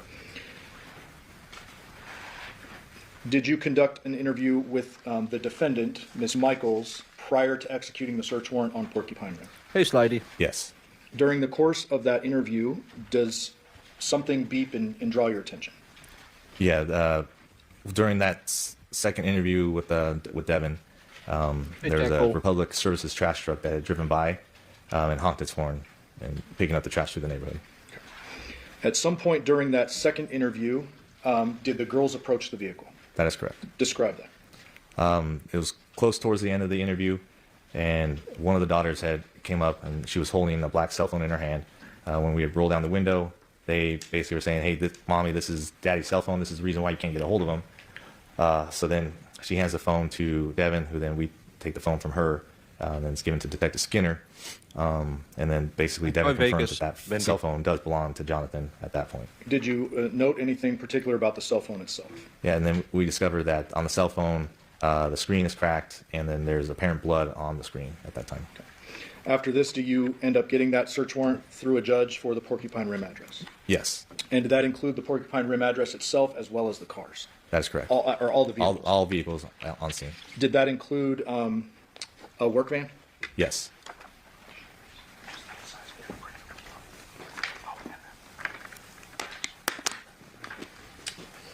And Your Honor, we had missed these earlier, so I believe there's a stipulation to 653 to 658 as well as 659. Okay, so 653 to 659? Yes. Okay, 653 to 659, are we admitted? Did you yourself conduct a search warrant on the work truck? I did not myself. Just going to show you, though, these are part of your investigative file, correct? 653, Correct. 654, correct? Correct. 655, Yes. 656, Yes. 657, Yes. 658. Yes. What are we learning from this? And do you remember who searched that vehicle? I believe it was Detective Lionel and Detective Christopher. And then there was also a crime scene analyst documenting stuff, correct? That is correct. Were there any bloody weapons, tools, or anything of that nature found? She could have backed his head, but there would still be something coming out of the neck when she used that electric implement, because they claim electric saw, electric knife, that would have had cast off. That's my problem with it, Laurie. But yes, she could have put some trash bags over his head to keep the worst of it, but there would still be. But you can also see it on the comforter that there is blood there. But you would have to cut outside of the bags, so that would have sprayed. Yes, the phone that the cops saw in the yard was what the girls found. Within that vehicle? No.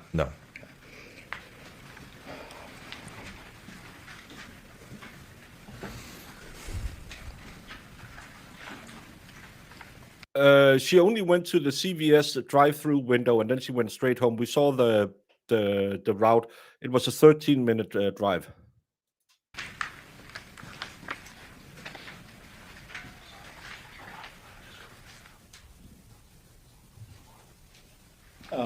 Was the small sedan also searched? That is correct. Was there anything of note or evidentiary value associated with that? There was not. Did you note how the van was parked in relation to the car?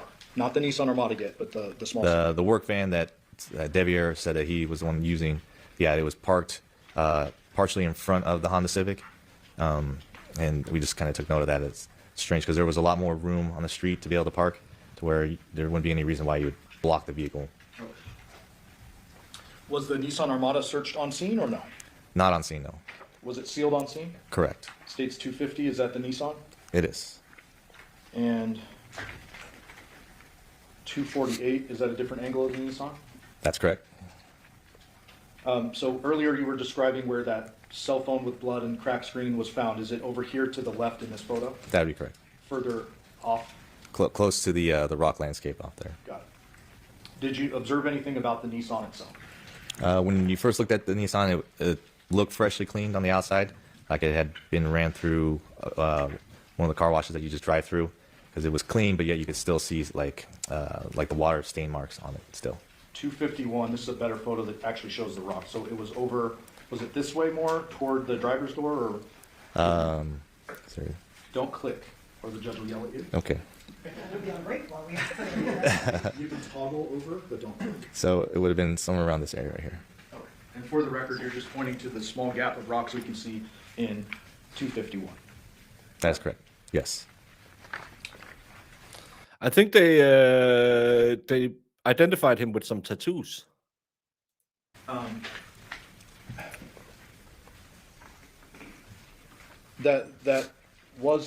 That Nissan Armada was searched later at the lab, correct? Correct. Anything of evidentiary value that was found within the vehicle? No.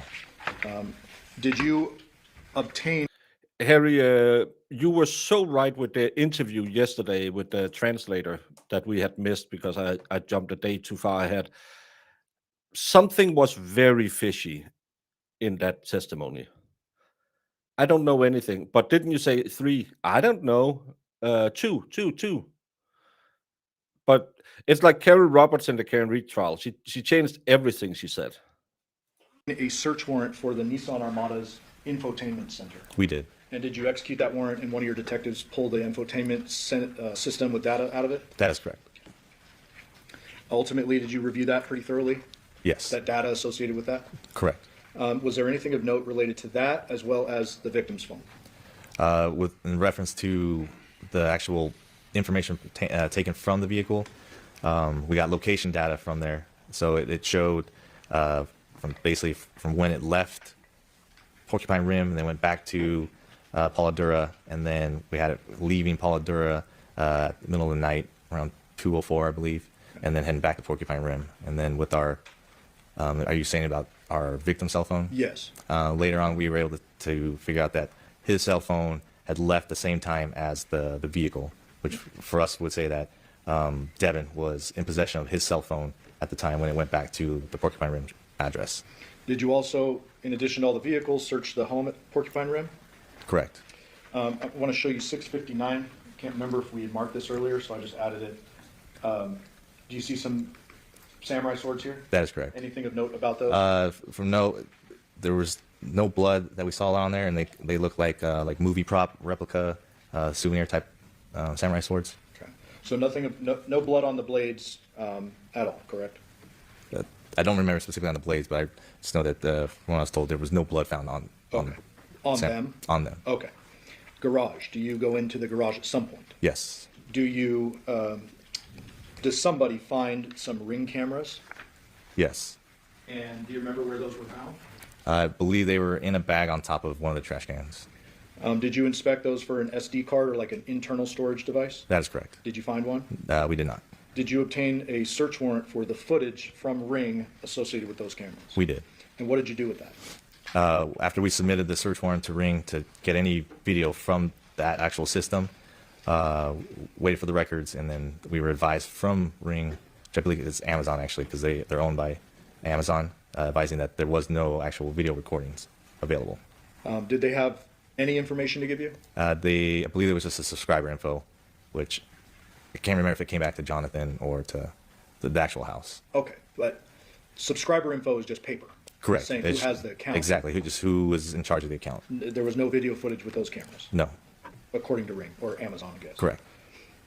At some point during the execution of the warrant, did somebody find the victim's wallet and keys wrapped in plastic baggies in a female underwear drawer? That is correct.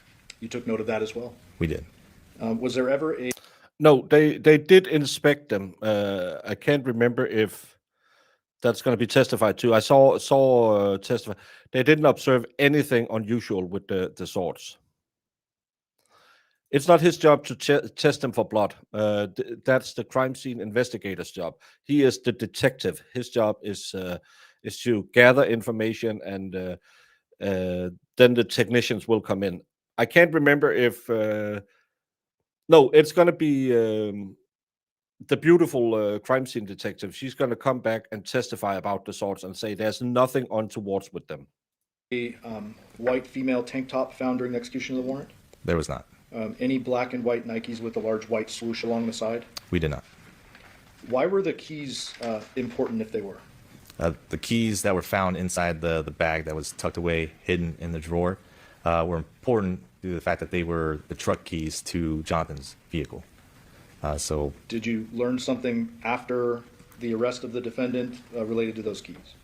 that basically those were the only set of truck keys that we had for the Jonathan's truck. So did you then go in and release that item of evidence to Yoko so that she could do what she wanted to do with the truck? That's correct. She had reached out to me asking for the keys because there was another set of keys for her to use. And I should ask you, during the execution of the warrant back at Paladura, Well, I am the owner of. Jamie is here, and she have given me rights to spoil a little bit. was there ever a set of spare Chevy truck keys found anywhere in that search warrant? There was not. During the course of the Porcupine Rim search warrant, did somebody locate a social security card? Yes. Was that of any relevance to you?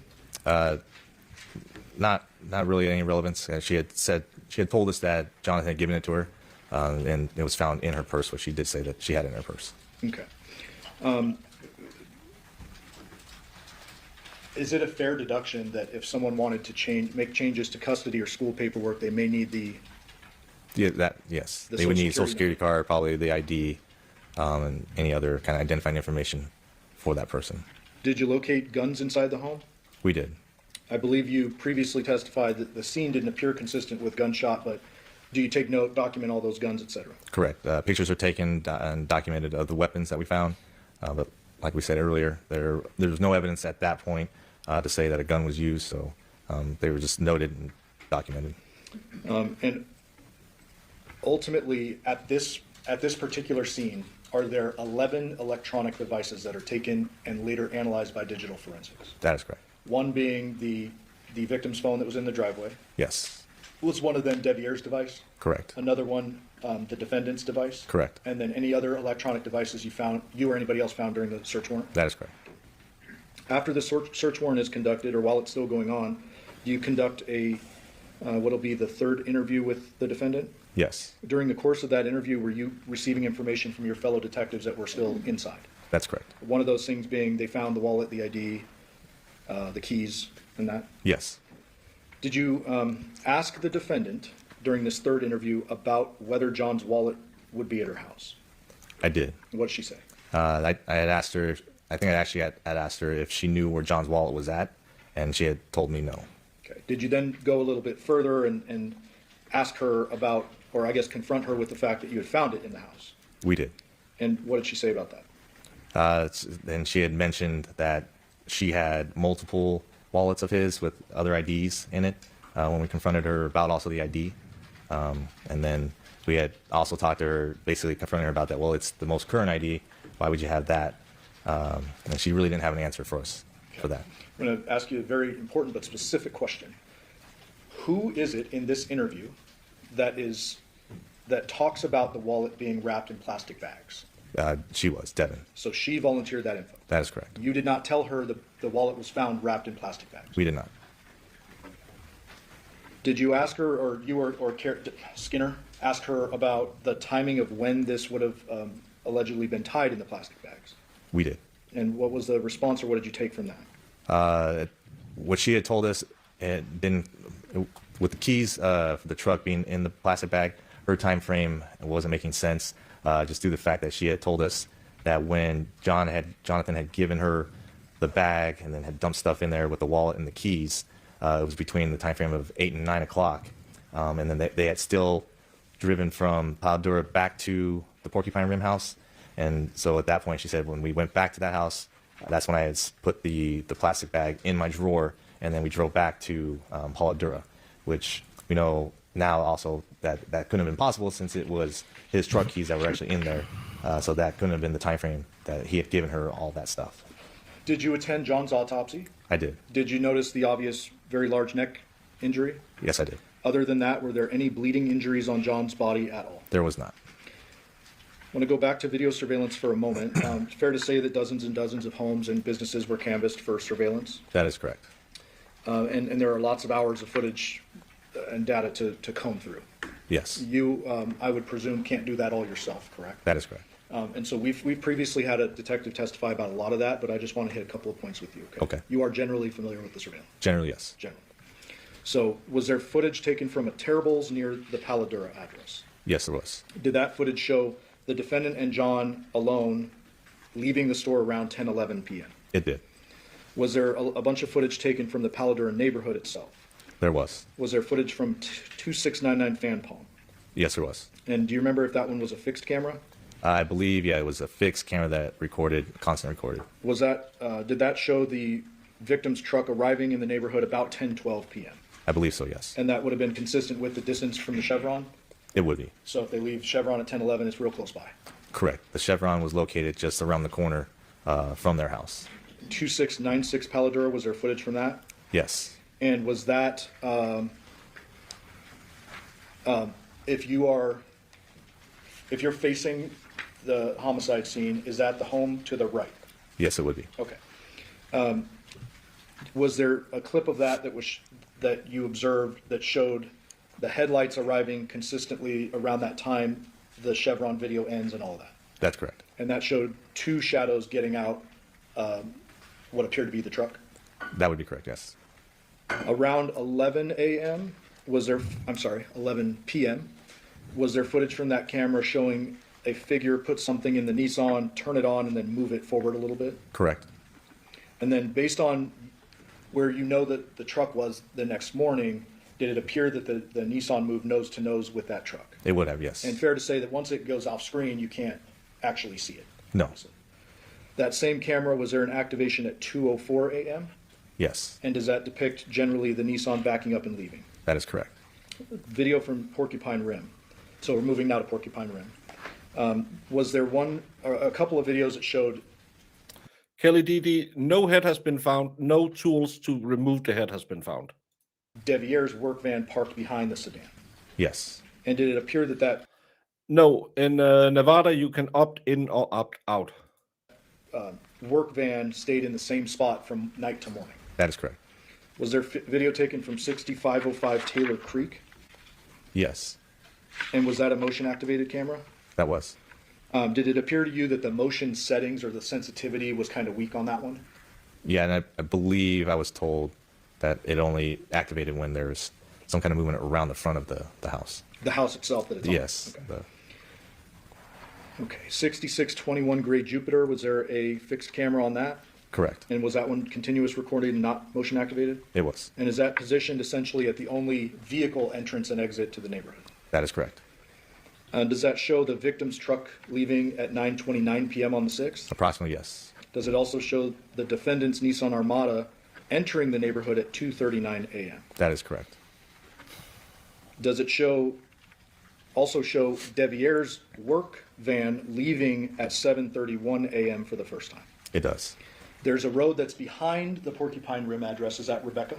I believe so. Was there any video surveillance at the Rebecca Road? Did you canvass that? I did. Was there any video surveillance on Rebecca Road? No.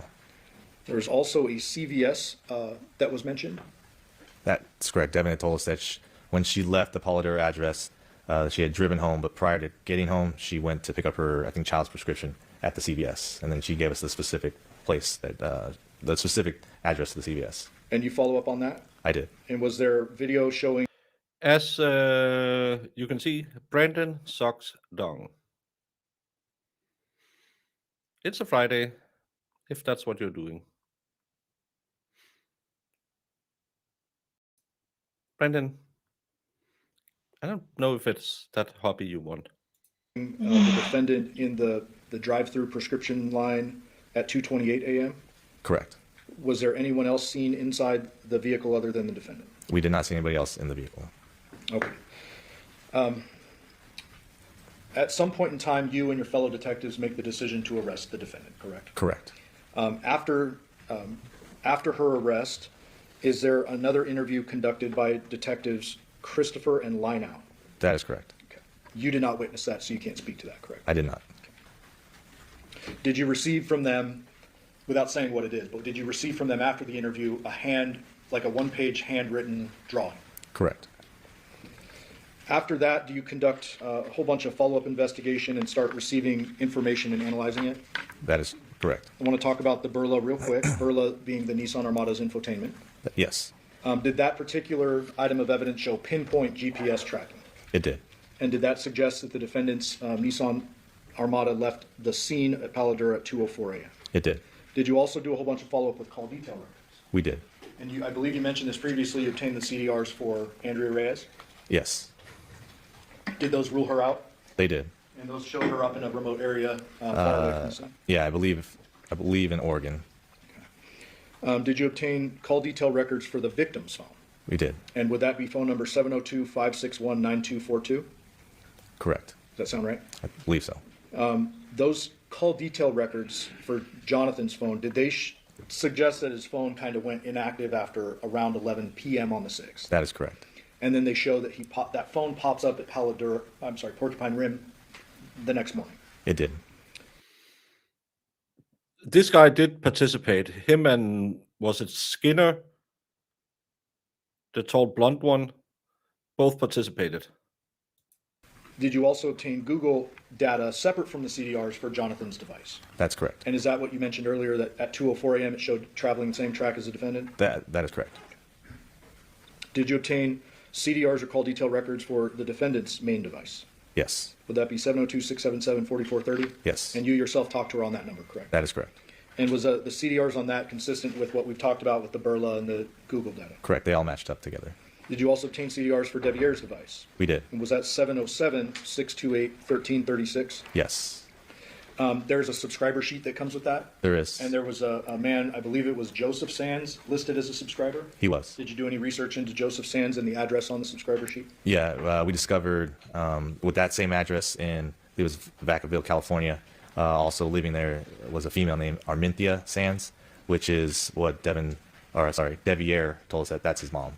Okay, so the male name is Joseph Sands, but you do some research into that to determine if there's a Sands relation. Yeah.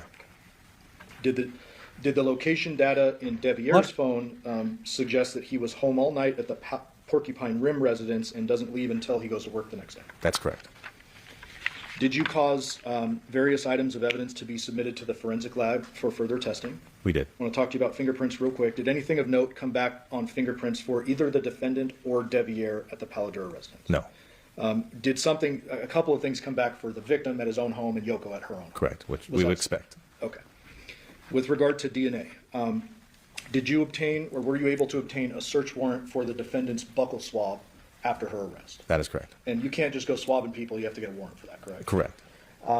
Did you obtain a buccal swab search warrant? Both, the phone didn't move and the camera showed that his truck didn't move. That's what they claim. And that's why the defense asked, could you have left your phone there? As we all know, if you leave your phone and it doesn't move, you're guilty. Right, Jamie? Yes, 100%. Guilty. If you claim that you are sleeping and that's why you haven't been on your phone for 4 hours, it means that you killed someone. Oh yeah, you're definitely out there. Yeah. At least in Wisconsin. Yeah. Warrant for Devier. We did not. Why not?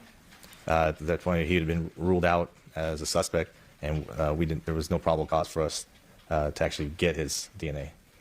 And we're going to have an expert talk about DNA results, but very basically, did you learn that the DNA on the knot of the plastic bags came back to the defendant? Correct. And then the DNA on the driveway blood at Palo Duro and the blood on the victim's phone at Porcupine Rim come back to the victim? That is correct.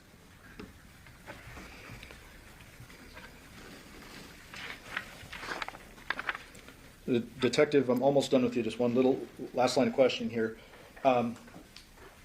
During the course of your investigation, you're receiving information consistently for an extended period of time, correct? Yes. And ultimately, your job is to try to put it all together and see where it all fits, correct? That is correct. Were you able to establish a timeline based upon all the evidence for the homicide? We were. And fair to say that a forensic pathologist, medical examiner, they're a little wishy-washy when it comes to timing death, correct? You could say that, yes. Okay. What did you conclude the time of death was for John? So given all the evidence that we collected, phone data, and then the blood, the DNA, the stuff that came back to our victim, Jonathan, we kind of deduced that we know that he was last seen at the house at Palo Duro about 10:12 from Yoko and from Devyn telling us that, hey, yeah, Yoko saw him alive at about that time frame, 10 o'clock. And then we know that the last person to see him was Devyn, and then she left the house around 2 o'clock. And given the fact that we had the phone that had his blood on it, leaving the house at about 2:04, we know that definitely 2:04 was the end time. So between 10, I think it was like 10:12 when they arrived there, to 2:04 when she leaves, that would have been our time frame that we know the homicide would have occurred, given the fact that he didn't have any cuts on him. There was no other blood that would have been coming from Jonathan, except from when he was killed and then when his head was cut off. So that's how we can say that, yeah, the homicide would have occurred between that time frame.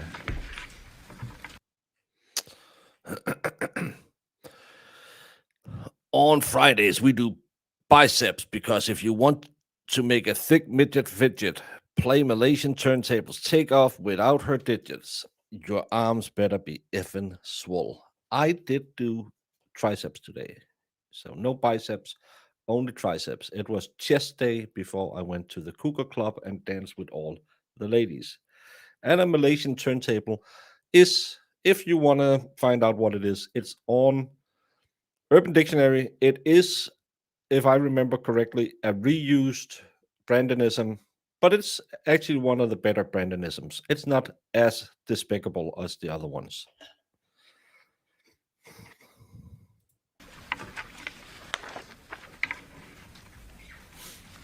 Passwords, thank you. Good approach. On Fridays, we also do back, because if you like your girls a little thicker and want to survive the French tickler, you lads better be effing swole. Again, chest day today. Brandon, you have to get on my schedule. It's a 3 day on, 1 day or 3 day on. It's not that hard. Tomorrow will be leg day. But I don't think I'm streaming tomorrow, so we have no information about what it takes to do what tomorrow with your legs. Happy Friday, Brandon.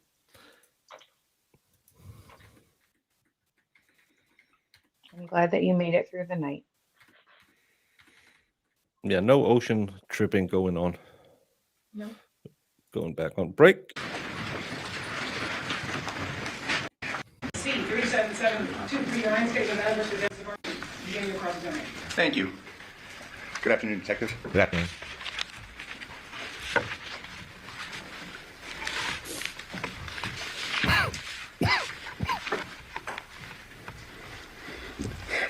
Fair to say that you were the lead detective in reference to the investigation concerning this matter. Yes. And while you worked with the group, I mean, you made the primary decisions. You made the primary calls. Fair to say? Sure. Fair to say, yes. Fair to say. I mean, I don't want to put words in your mouth, but fair to say that, I mean, you were the lead agent in this case. Yeah. Collectively, though, we, as a unit, we do discuss the case entirely. And when decisions are made, we do collectively make decisions together. Approximately how many detectives were involved in the investigation of this case? As far as the crimes against person unit, or you're talking like the entire? Overall. I couldn't tell you the exact number of detectives that helped out with the case. How many patrol officers were involved in the investigation of this case? To the exact number, I couldn't tell you the exact number. How many crime scene analysts were involved in the investigation of this case? I mean, I can count them off for you if you wanted me to, off of memory, as far as like who assisted during each scene. But off the top of my head, I can't tell you how many exactly. Okay. If I were to tell you we've heard from two crime scene analysts, specifically a crime scene analyst Wilson and a crime scene analyst Miriam, would that sum up the number of crime scene analysts that were involved in this case? No. How many were there then, just on memory? So we had 3 crime scene that came out to the scene, Paladura, that helped collect evidence there. Then we had 1 that came out to Porcupine Rim, so that would be 4. And then autopsy, which would have been one of the same CSAs that were out originally. So 4, I think, CSAs that collectively came and collected everything. You had testified that there were 11 electronic devices that were seized and examined as part of this investigation. That's correct. And what specific devices were those? I'd have to review the reports as far as each specific device. I can't tell you off the top of my head. Okay. You had gave testimony concerning a phone believed to be possessed and used by Jonathan, correct? Correct. And what was the phone number that was associated with that phone? I couldn't tell you the exact number off the top of my head right now. Okay. It was the phone number that you had alluded to during your direct just a few moments ago, correct? Okay. Fair to say? Sure. Yes. Are you aware that John used a second phone? Not at the moment, no. Are you aware of any analysis or call records that were reviewed in reference to phone number 725-279-1715? Not at the moment, no. You had given testimony concerning various items that you found both in the Porcupine Rim residence as well as the Paladura residence, correct? Correct. And you were asked to reference the swords in question, correct? Correct. Do you have that, Counsel? The swords? Please. And we don't take issue with the photograph, but I have some questions concerning that.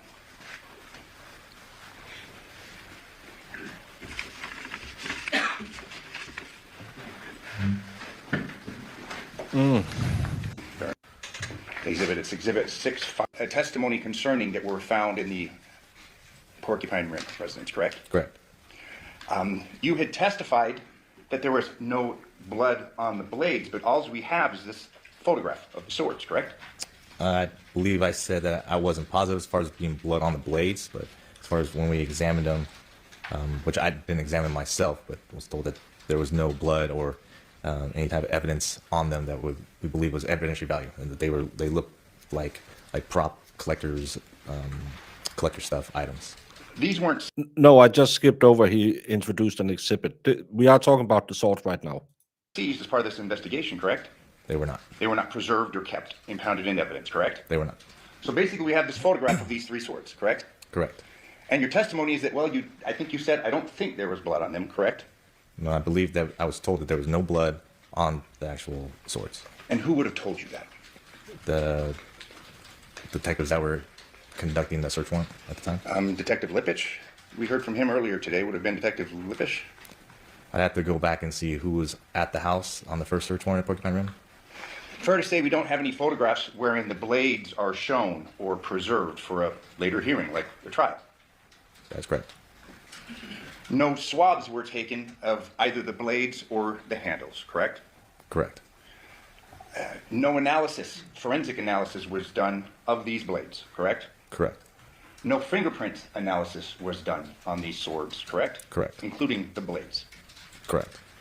And we're dealing with a decapitation case, correct? That is correct. Fair to say that samurai swords would kind of fall in that realm of importance when it comes to a decapitation case? Depending if they were real samurai swords. Well, and you're saying that you're not, but what do we have to show that they aren't? If we have the photographs. I understand what you're saying.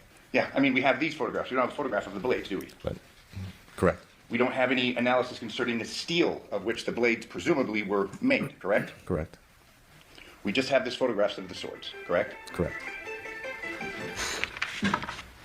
What was that? There was a photograph shown, I believe it was the second day. Was it your phone?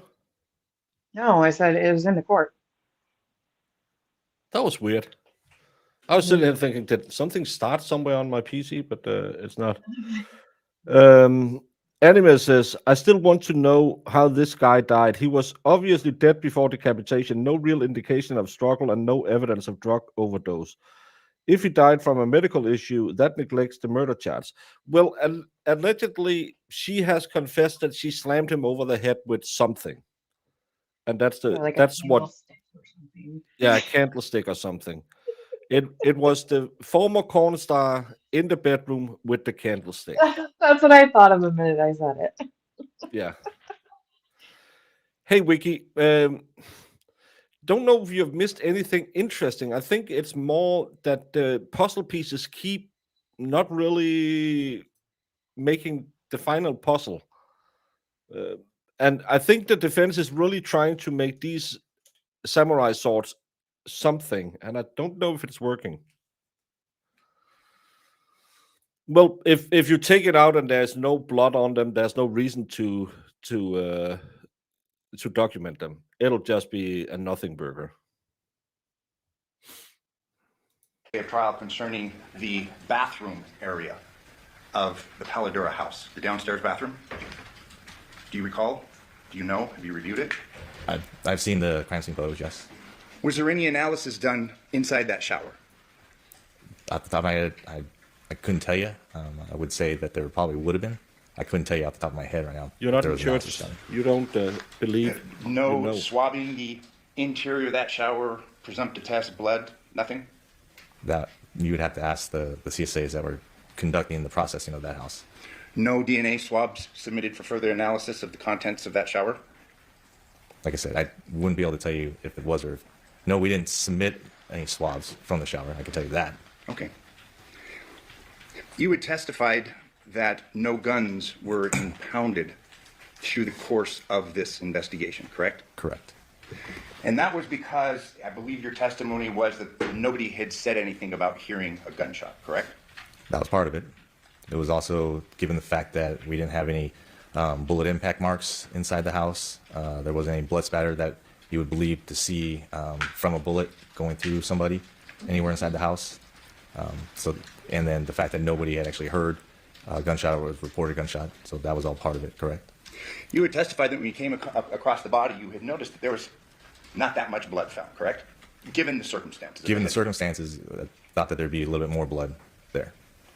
So this crime scene, I believe they said that they did take. Didn't they use luminol on it? They tested them for presumptive evidence, but didn't find anything. I think the first crime scene investigator said it, but that was day 2, maybe. I believe someone said that they tested the blades for presumptive. I know the very Scandinavian crime scene investigator will be back. Not on this day, but the next day. She will be back testifying, so they might get back into it. you agree was something that was out of the ordinary. Unique. It was unique. I mean, assuming the head had been severed by a mechanical powered saw, we would expect there to be cast off from this saw, would we not? I guess it depends on what type of saw was used. And you're aware of the analysis done by Dr. Burns, wherein she opined her conclusion is that a mechanical powered saw was used. Correct. In addition to a knife or perhaps a sword, correct? I don't believe she said a knife, no. But nonetheless, you didn't find anything indicative of a mechanical powered saw upon your review of the crime scene where the headless body was, correct? Correct. But we know, at least based upon the anthropologist's expert opinion, that a mechanical powered saw was used, correct? Correct. In reference to a gunshot, again, you're just presuming a gunshot didn't occur, a gun wasn't used to kill this gentleman, correct? Given all the evidence that we saw at the scene, we hadn't had anything to say that there was a gun used in this instance. And Dory asks, what if they were wiped off, though? Were they sprayed with the luminol that shows washed blood? I believe they tested it with the Q-tips. Again, I'm not 100. I believe there was some testimony, but I might be mistaken. They can just test it with those as well and test it for luminol. I can't remember the the compound that's in it, but phenol something. But it's the luminol that lights it up. They were tested, I believe. But there's really nothing to show other than what the anthropologist found, that a mechanical powered saw was used, correct? I mean, we have an anthropologist that a mechanical powered saw was used, correct? To sever the head. Yes. Correct. And there was no evidence found concerning that mechanical powered saw, correct? Correct. You have a person that's dead, cause of death unknown, no guns are impounded or tested, correct? Correct. No gunshot residue tests are done concerning the decedent's body, correct? Correct. No gunshot residue tests are performed upon Devyn Willette's hands, correct? Correct. No gunshot residue tests are performed upon Devyn Michaels' hands, correct? Correct. As stated previously, there wasn't any evidence to say that a gun was actually used. And to your point, as far as not doing GSR on our victim, there was chemicals poured on his body. So at that time too, even if there was believed a gun to be used, we wouldn't have been able to do that with him, given the fact that there was believed. See, this is good questioning. This is raising reasonable doubt, because now you have the lead detective saying we wouldn't have been able to detect anything because of the chemicals. Yeah. These are good questions. They're This not is bad actually lawyers. I think he's a little long-winded, this guy, but when he gets going, he gets some good points in. I think. And did anyone look in the CVS dumpster? They have her live feed from the GPS, and she doesn't stop at anything. Chemicals to be poured on him. But his hands were bagged, correct? After the fact. Yes. And presumably the decedent's hands were bagged for further testing, correct? Correct. In fact, we know that the hands were swabbed for DNA, correct? Correct. But the hands were not swabbed for any gunshot residue tests, correct? Due to the fact that there was no evidence to say that a gun was used during the incident. Well, and we discussed the saw, no evidence of that, but we don't know if that was. But nonetheless, my point being, there was no gunshot residue test performed upon anybody's hands, including the decedent's, correct? Correct.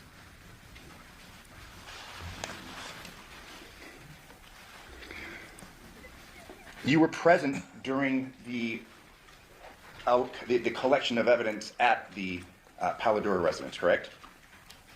I was present during the search warrant, but as far as being completed, I had myself and Detective Skinner had already left the residence to speak with Devyn and Devyn. There had been questions asked days ago concerning rings. Are you aware of that? Were you ever looking for any rings, evidence of rings, like wedding bands, at the Palladura residence? I was not. And you were the lead detective, correct? Correct. You've obviously reviewed the crime scene photos taken at the Palladura residence, correct? Correct. There are no photographs concerning the contents exposed of those garbage cans, are there? Correct. Specifically, exhibit number 68, it's a trash can downstairs. We have no photographs of what the contents of that trash can were, correct? Correct.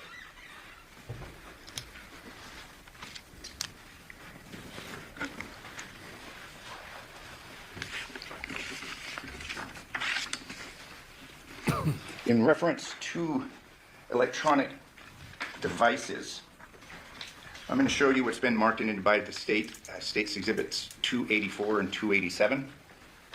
This is 284. This is the Porcupine residence. And I'm going to ask him some questions concerning electronic devices. We have an Xbox here, don't we? That's correct. And I'm showing you states exhibit 287. That's an Xbox here, correct? It's the same. Believe so.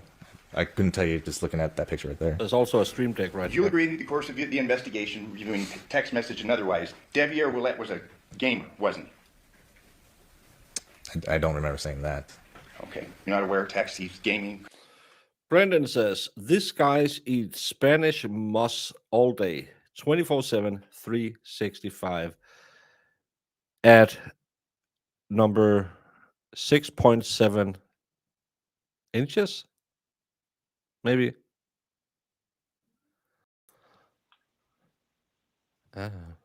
Marissa. Number 6'7"? What does that mean? 6.7. 24 hours a day, 7 days a week, 365 days a year. Oh, it's inches, Jamie. Numbers inches? 6.7 inches. Sure. Oh, 6'7" meme. I don't know what that means.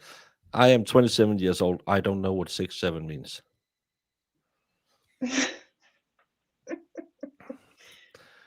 Yes, this is the Xbox that Derriere played with instead of going to Arby's and eating. At least 3 days. But there's also a stream deck right there on the bed. So why don't they ask about that one? And Jamie, look at this clutter. These people need to clean their room. The, There's dirty underwear right there, Jamie. well, is this what it looked like before the cops ransacked it? Yeah, I think so. Okay. Because they take the that's- crime scene photos first, and then they'll go through all the. Yeah. Look at all these open drawers. It looks like they went through and searched everything first. Gee, oh, Pete's like, that is obnoxious to me. Gives me anxiety. It's like when Marissa told me she had 8 different shampoo bottles. 8, Jamie. I have 1. And if I didn't have dry hair, I would. Well, I have 2 because I have a body wash and then I have a shampoo. But if I didn't have dry hair, I would have had 1. I don't put them bottle. all in my shower, but I have the same problem. My under of my sink is full of all kinds of different shampoos. I have a Palmolive men's body scrub. And you can use it for the hair, but with dry hair, you can't do it. Well, if you had 8 different bottles of shampoo in your shower, I would be questioning you. I have one with rosy smell, but that's from my daughter. And I will be using that. When my mom passed away, she bought everything online, all the crazy shit. Yeah. So my dad had like 5 years of supply of shampoo and body wash. Yeah. So he smelled like wildflowers for a long time. Palm olive. Is that what you have? Palm olive? Yeah, right now I have Dove or Palmolive. Whatever is the cheapest. I'll just take it off the rack and then I'll wash. I'm just washing myself in it, Jamie. It's not a big science. Palm olive here is dish soap. That's why it was weird. I have shown you it multiple times. Jamie, you should watch the stream sometimes because you laughed at it at the same time as well.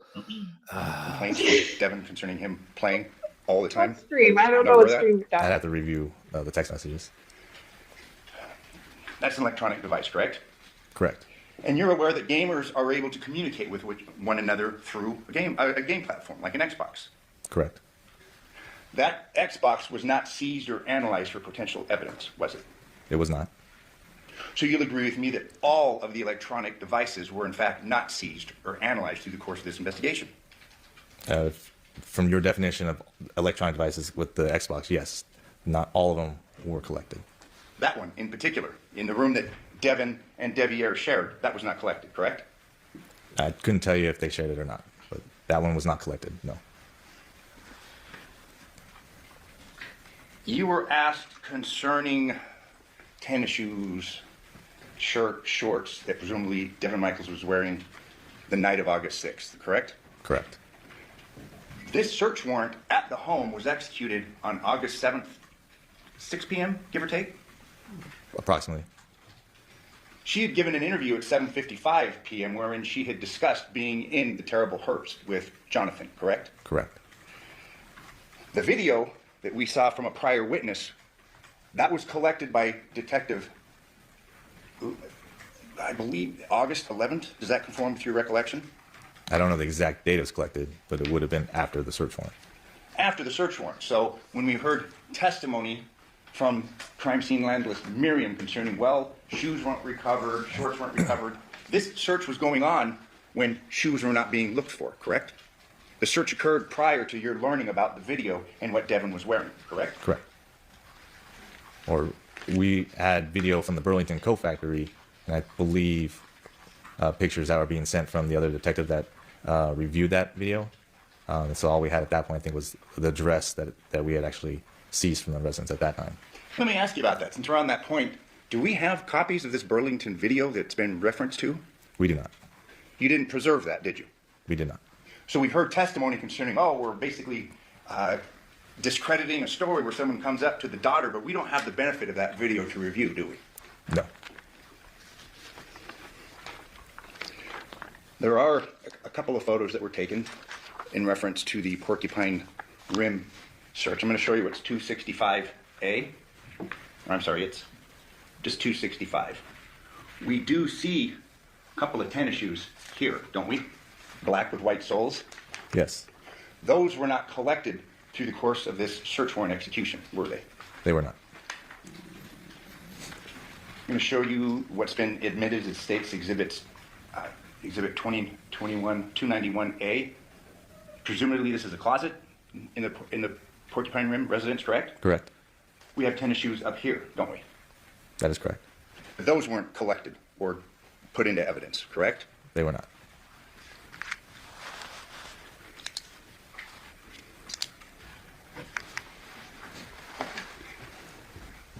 We had heard testimony from Dr. Burns in reference to a bone chip missing when the head was severed at the Paladura residence. Was a bone chip ever recovered at the crime scene? No. Was a bone chip ever looked for in the crime scene? No. Were the blankets surrounding the body booked into evidence? See? Body wash from Palmolive, whatever you I'm call all it. of yeah. Yeah. Like dish soap. Use No, dish it's, soap for body wash too. and it's a shower gel, Jamie, with relaxing notes of lavender and yin yang. Yin yang. I need Gotta my get yin the yang. yin yang. Yeah. That I could not tell you at the top of my head. If I told you that there's been testimony that there wasn't, would you have any reason to disagree with me? If you told me, say that again, That they weren't? that they weren't taken. Yeah. Okay, yeah, wouldn't have any reason to disagree with you. The blanket on top, the surrounding, I mean, the mattress, none of that was taken and impounded into evidence, correct? Correct.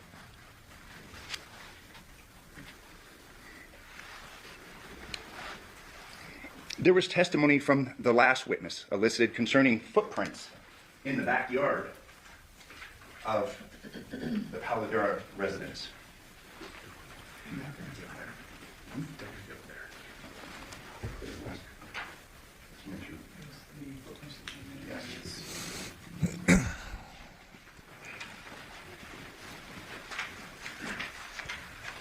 We had marked and admitted, and the court will have them, exhibits of footprints. You were aware of these footprints in the backyard? Correct. They were measured? Correct. Any further analysis done on the footprints in the backyard where this dead body's found? As in what type of analysis? Size comparisons. To, Male, female, shoe size. I do not believe so. They were documented, but they weren't followed up on, correct? Correct. Are you aware of what size Devyn his feet are? I could not tell you at the top of my head, no. Were any of his Maybe I could shoes save some money and just wash my my dishes in this while I'm showering, Jamie. I should try that Exactly. next time. Do it all at once. seat? Do it all the way. No. Fair to say that those photographs Yes, Jessica. appeared fairly recent footprints, based upon the review of the photographs. I could not tell you if they were recent or not. Okay. Yes, But they were this is from fresh. Colgate. I mean, they were there. They were in sand, correct? Presumably the elements wouldn't have changed them or flattened them. And we have seen pictures of those photographs, or we've seen, those have been admitted as exhibits. No follow-up investigation in reference to that, correct? Well, we didn't have any evidence to say that somebody had come through the back towards the end of the investigation. So as far as any comparisons done, like you're saying, yeah, no, there were no comparisons done after the fact. How about the directionality? Were those footprints leaving the residence or entering the residence? I don't think you could tell whether or not. But it's your testimony, nonetheless, that because Devier's phone was at the house, he was basically eliminated as a suspect, correct? On top of his statement, Devyn's statement, the sailor phone, correct. His vehicle never left the neighborhood. Both vehicles never left the neighborhood.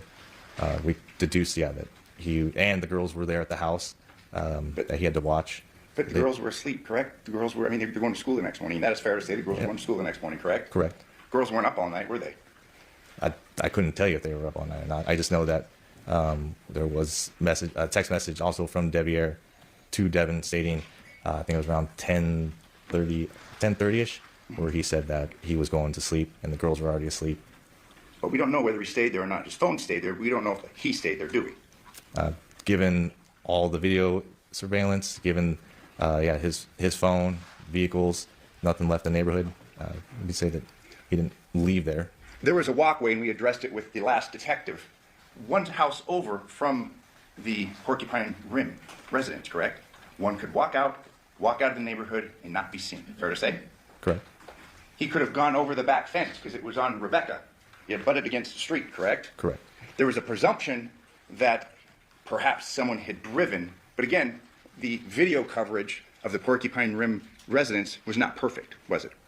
Surrounding Porcupine Rim? Yes. It was motion activated. Correct. And subpoenas weren't issued to get the entire documentation of the comings and goings, correct? Homeowners were relied upon, correct? And whatever they turned over. Correct. But if you have motion activated cameras, they would have access to all the activations that are with the cameras. So subpoenaing, if you're asking us if we subpoenaed the actual company, see if there's extra video. You weren't. We didn't. You had to rely upon the voluntary participation of the neighbors, correct? Correct. And you'll agree with me, sometimes in Clark County and the Vegas Valley, oftentimes neighbors don't necessarily, they aren't the most cooperative, fair to say? Sometimes, correct.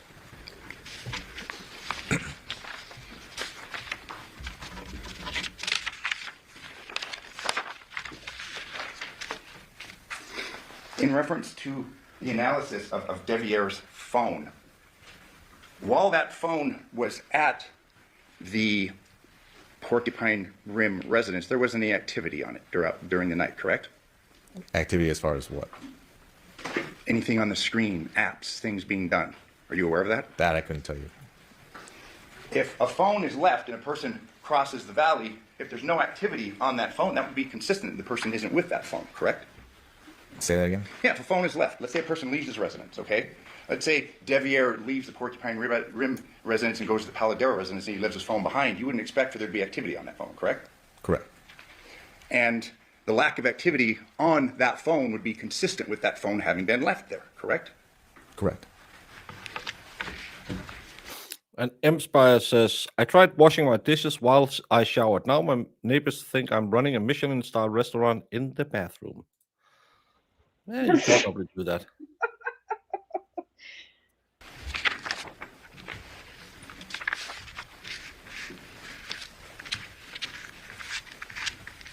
That's it, Gary. You testified that no DNA evidence was taken from Devier to compare it with any DNA that was taken, correct? Correct. You had testified that you did not obtain a warrant to do that, correct? Correct. You could have gotten that DNA by asking him for it, correct? For consent, correct. We could have asked him. Are you aware of that was ever done? No, it was not. It was assumed from the get-go that he was not involved because his phone was at the house that night, correct? And everything else that we listed that ruled him out. You've had cases wherein a person goes and commits a heinous crime and leaves a phone behind, correct? It's happened. Are you aware that Devier worked for Hometronics? He was involved in installing home security systems? That's what he advised me, yes. Are you aware that he had tools and that he installed hundreds of security systems in homes across the valley? I don't know how, as far as the amount of stuff that he has installed, but yeah, he had mentioned that he installed security cameras and hung TVs and stuff like that. Home entertainment systems? Pretty much. And you'd agree that in order to install a home entertainment system, you need to have tools like a mechanic powered saw, correct? That I couldn't tell you what exactly. I can tell you from experience, as far as me hanging TVs and doing security cameras, I used a drill bits, and that's it. Speakers, you got to cut the drywall, put speakers in. If that's what you're doing, as far as going into the wall. You had testified that you had sealed up and taken the Nissan Armada, correct? Say that again? The Nissan Armada, you testified that it was basically sealed up and submitted for tests, correct? It was sealed and then towed to the station, yes. And that was done in order to obtain any trace evidence, blood, DNA, things of that nature, correct? Correct. And the results of that analysis was negative in reference to a crime having occurred, correct? Correct. No blood was found. No blood was found inside the vehicle, no. No DNA being traced back to Jonathan was found, correct? Correct. You know, you had testified that you said something about spots, water on the vehicle. It was your opinion that maybe the vehicle had been washed. Is that correct? Correct. Did you take any close-up photographs of that to substantiate that, or is that just an assumption that you're making? That's from looking at the vehicle on scene, and yeah, noticing that there were water spots on the vehicle. The inside of the vehicle was kind of a mess, wasn't it? Maybe not teenager mess that we heard from another witness, but I mean, it was not very clean, was it? I guess it's whatever you consider clean. It's cleaner than my vehicle, so I considered it clean. We had heard testimony, I believe it was from Detective Spangler, concerning a stop at Funny's. Are you aware of that? Under the analysis of the Burla, the morning of the 7th. No.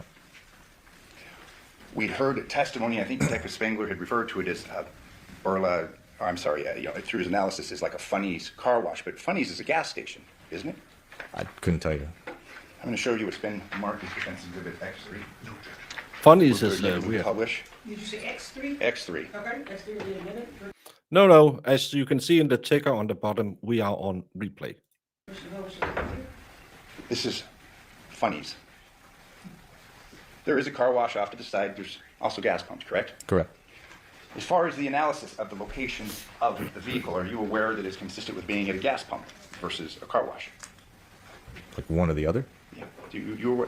No analysis done on this? As far as it going to fill up gas or going through the car wash. Is that what you're asking? Yeah. We heard testimony from part of your team that the vehicle stopped here, presumably after going to the school on August 7th. Yeah. If you're asking if we can say that it went through to get gas or the car wash, I couldn't tell you which one it did. We heard testimony that under the Burla that it was turned off, the vehicle, when it was at Funny's. Are you aware of that? No. You'd agree with me, you turn your car off to fill it up with gas. You don't Yes. leave your car running generally, correct? No. You drive through a car wash, don't you? Correct. Are you aware of the movements of this armada the morning of the 7th? Not all the movements, no. Okay. Through your investigation, you learned that Devyn took the girls to school, correct? Correct. In fact, you had learned earlier through your investigation that there had been a discussion with Jonathan of the girls going to the school next to Devyn's house, correct? Correct. Took the girls to school that morning, went to Funny's, fair to say, got gas. I can't dispute that, no. Okay. Also went to Taco Bell, correct? Like I said, I don't know all the exact spots that the vehicle went.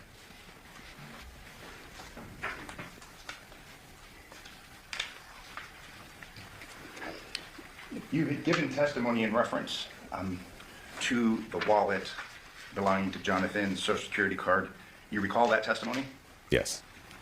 There had been evidence found through the extraction that Jonathan had lost his wallet and then found it August 6th of 2023, correct? I don't remember the exact dates, but I do remember, yes, that Devyn actually mentioned that to us also, and that we did see the picture. Well, it is the defense lawyer's job to throw up, could have, there's dozens of possibilities, because if you can get the jury to say, well, couldn't it have been someone else, then you put reasonable doubt into the equation. I had Taco Bell the other day. The tacos was essentially fused to the bag, but tasted amazing as usual. I hate it when I've become more fond of Burger King lately. Now I'm driving to my daughter's and they have a Burger King on the road. But I hate the way they wrap their burgers. I like a Big King XXL meal, Jamie. Just if you're buying. In the phone. Okay, Big so King. Devyn told you. Sorry. It's just I don't know what's in it, but I like it. I think it's good. I think they claim it's Angus beef or something like that. But the Big King XL is I like that burger, and I like the fries at Burger King better than the McDonald's fries. Does it have bacon on it and mayo and cheese? I'll Google it. Never mind. Wouldn't you trace the routes you took so you could look for the head on the way? They did do that. We've seen them do hey, this is the route you took all around the time of the incident. Doesn't Burger King wrap it so you can eat the burger on one half and have the wrapper on the other side to keep your hands clean? Normally, they used to do, they had like the burger packed in one, and then on the inside there was another wrapper on half the burger, like you said. But the last time there was, that inner wrapper was gone. And that's annoying when you're driving your car. Hot take on the fries. Well, I like the fries better than McDonald's. McDonald's are too thin. That he had lost the phone But Carl's Jr. has the best fries. the day before August 6th, and then the phone analysis confirmed that there was text between the two of them where he'd lost his wallet. And Lost, said, hey, yes, correct. Lost the found it. wallet, not the phone. Okay, the wallet, Social Security, those have been lost and they'd been found just the day before, correct? Correct. You'd agree with me that obviously finding those items in the house would be consistent with Jonathan moving into Devyn's house, correct? No. Well, I mean, he'd lost his things. She had Oh, told you're you that he getting, had the Big King lost things XL before and back, she'd Jamie. given him items, correct? That's what she had told us, yes. All right. What? And you've moved before. You'd agree with me that They removed it, but we have had it the entire time. It's a double stack, 100% frame grilled beef, 2 layers of melted American cheese, and a iconic pickled something. It was only available for a limited time back in 2018. We have had it the entire time, so that's it's a good burger. I like it, Jamie. You should try it. I was thinking it was the, And then she I mutes just- herself. well, I sneezed. I didn't want to sneeze in everybody's ear. I think it's the Bacon King, maybe is what I'm thinking of. I thought that's what you were getting because that is There's no bacon on this one, but I like the Big King XL. now you're making me moves hungry. can be hectic, correct? Correct. Especially if girls, young No ones one are has involved, really correct? eaten it in Correct. and out. All the evidence points to the days Oh, you should leading try up it. to this. Yeah, the well, move was I'm occurring, not wherein comfortable Jonathan was with it. moving in with Devyn. correct? Overrated. Correct. The girls had been at Devyn's house since around May 27th. No, that's 2 quarter pounds of correct? Angus I beef. as don't know well. the exact day, but I believe that she told us they were there up until school ended, and then once school ended, the kids went with her. Yeah, and they were with her all summer, correct? Correct. And then through the course of your investigation, you learned that they were going to try things again and that Jonathan was moving in with her and the girls, and that was the plan, correct? That's what we were told, yes.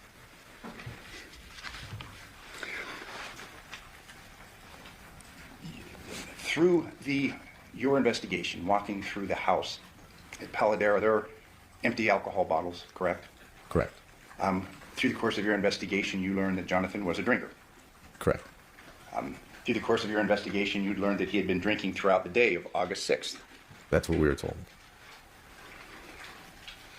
His key, you've given testimony concerning the truck pulled in front of the Paladera residence like it was almost going to be a temporary stay or something. Remember that testimony? Correct. That's what it appeared to look like. But you'd agree with me that the truck's pulled in, he's been drinking. A reasonable person would probably take the key away from him if there was a concern about him drinking and driving, correct? Sure. You would testify that when you came up the driveway at Porcupine Rim, it's your testimony you saw a cell phone off to the side, correct? Correct.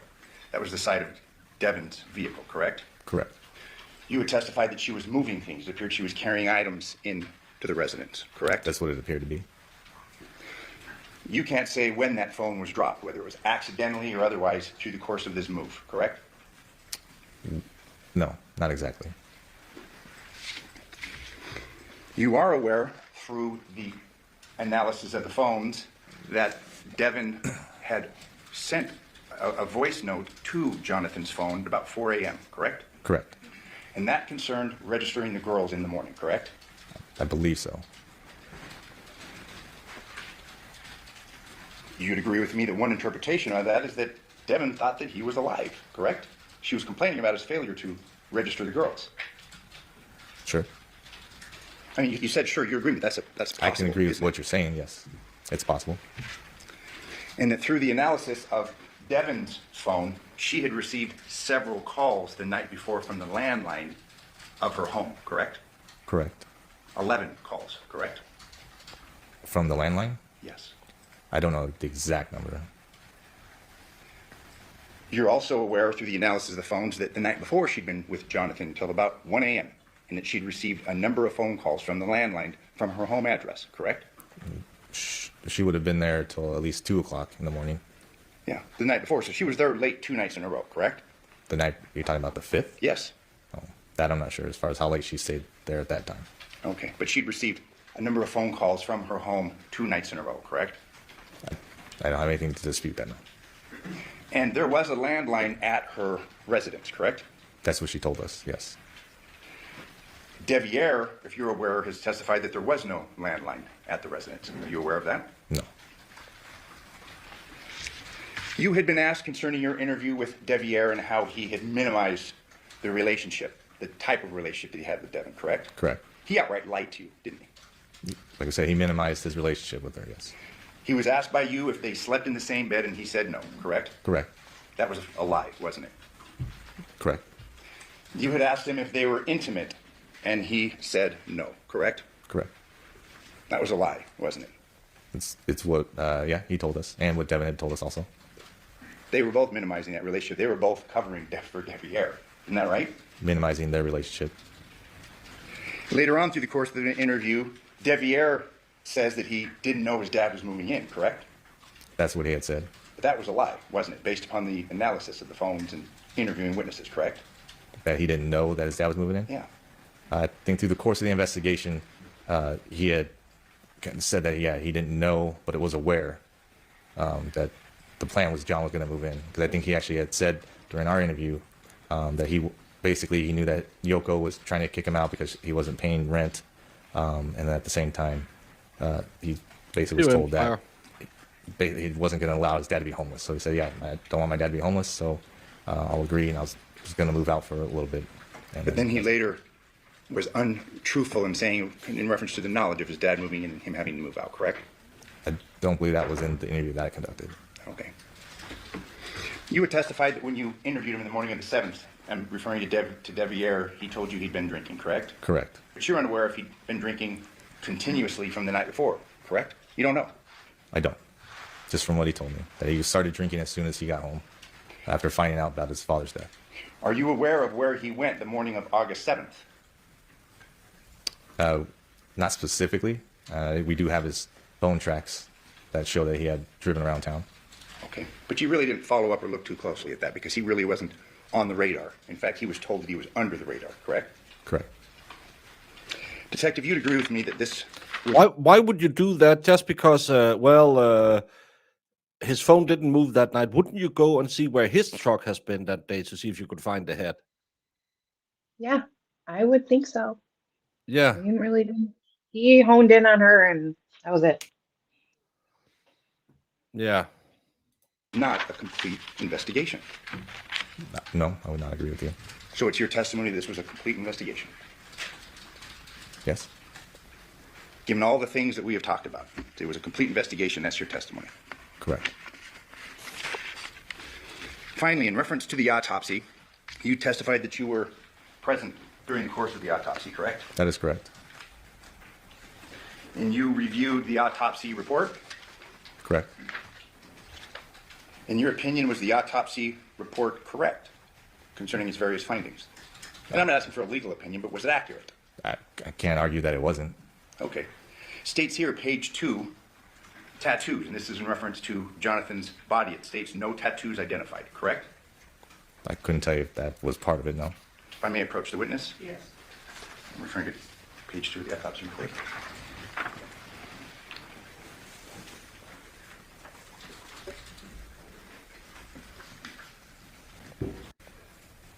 Yes, it said no tattoos identified.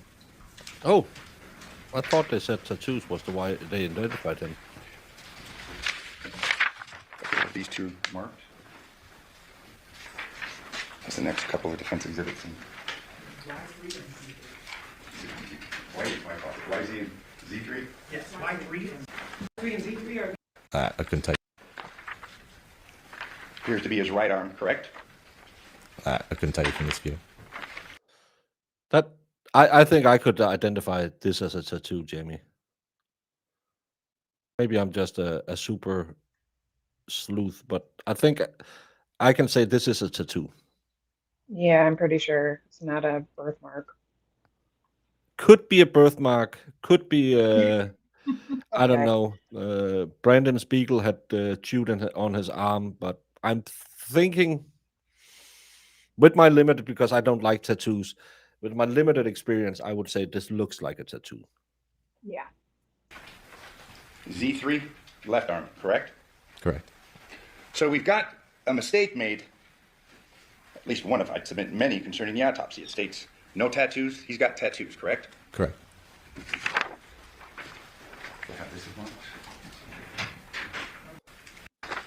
That hand, don't we? From the picture, yeah, there's a wound there. Court Court's indulgence. Yeah. They claimed there was no wounds on his hands.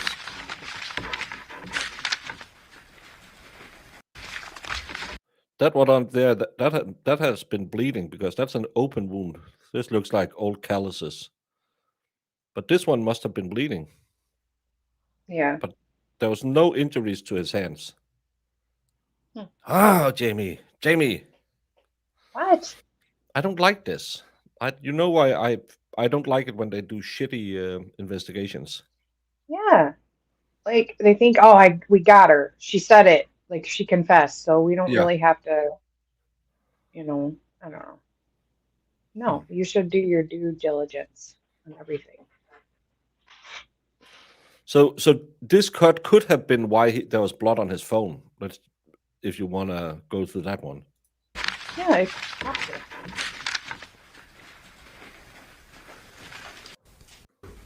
Investigation, you came in contact with the Principal Leatherman, and it was learned that Jonathan and Devyn were enrolling the girls to the school next to Devyn's house, correct? Through that interview, I found out that Devyn was trying to.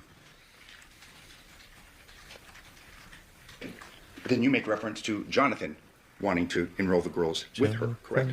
At the school near her house. I believe so, yes. Thank you. I have no further questions.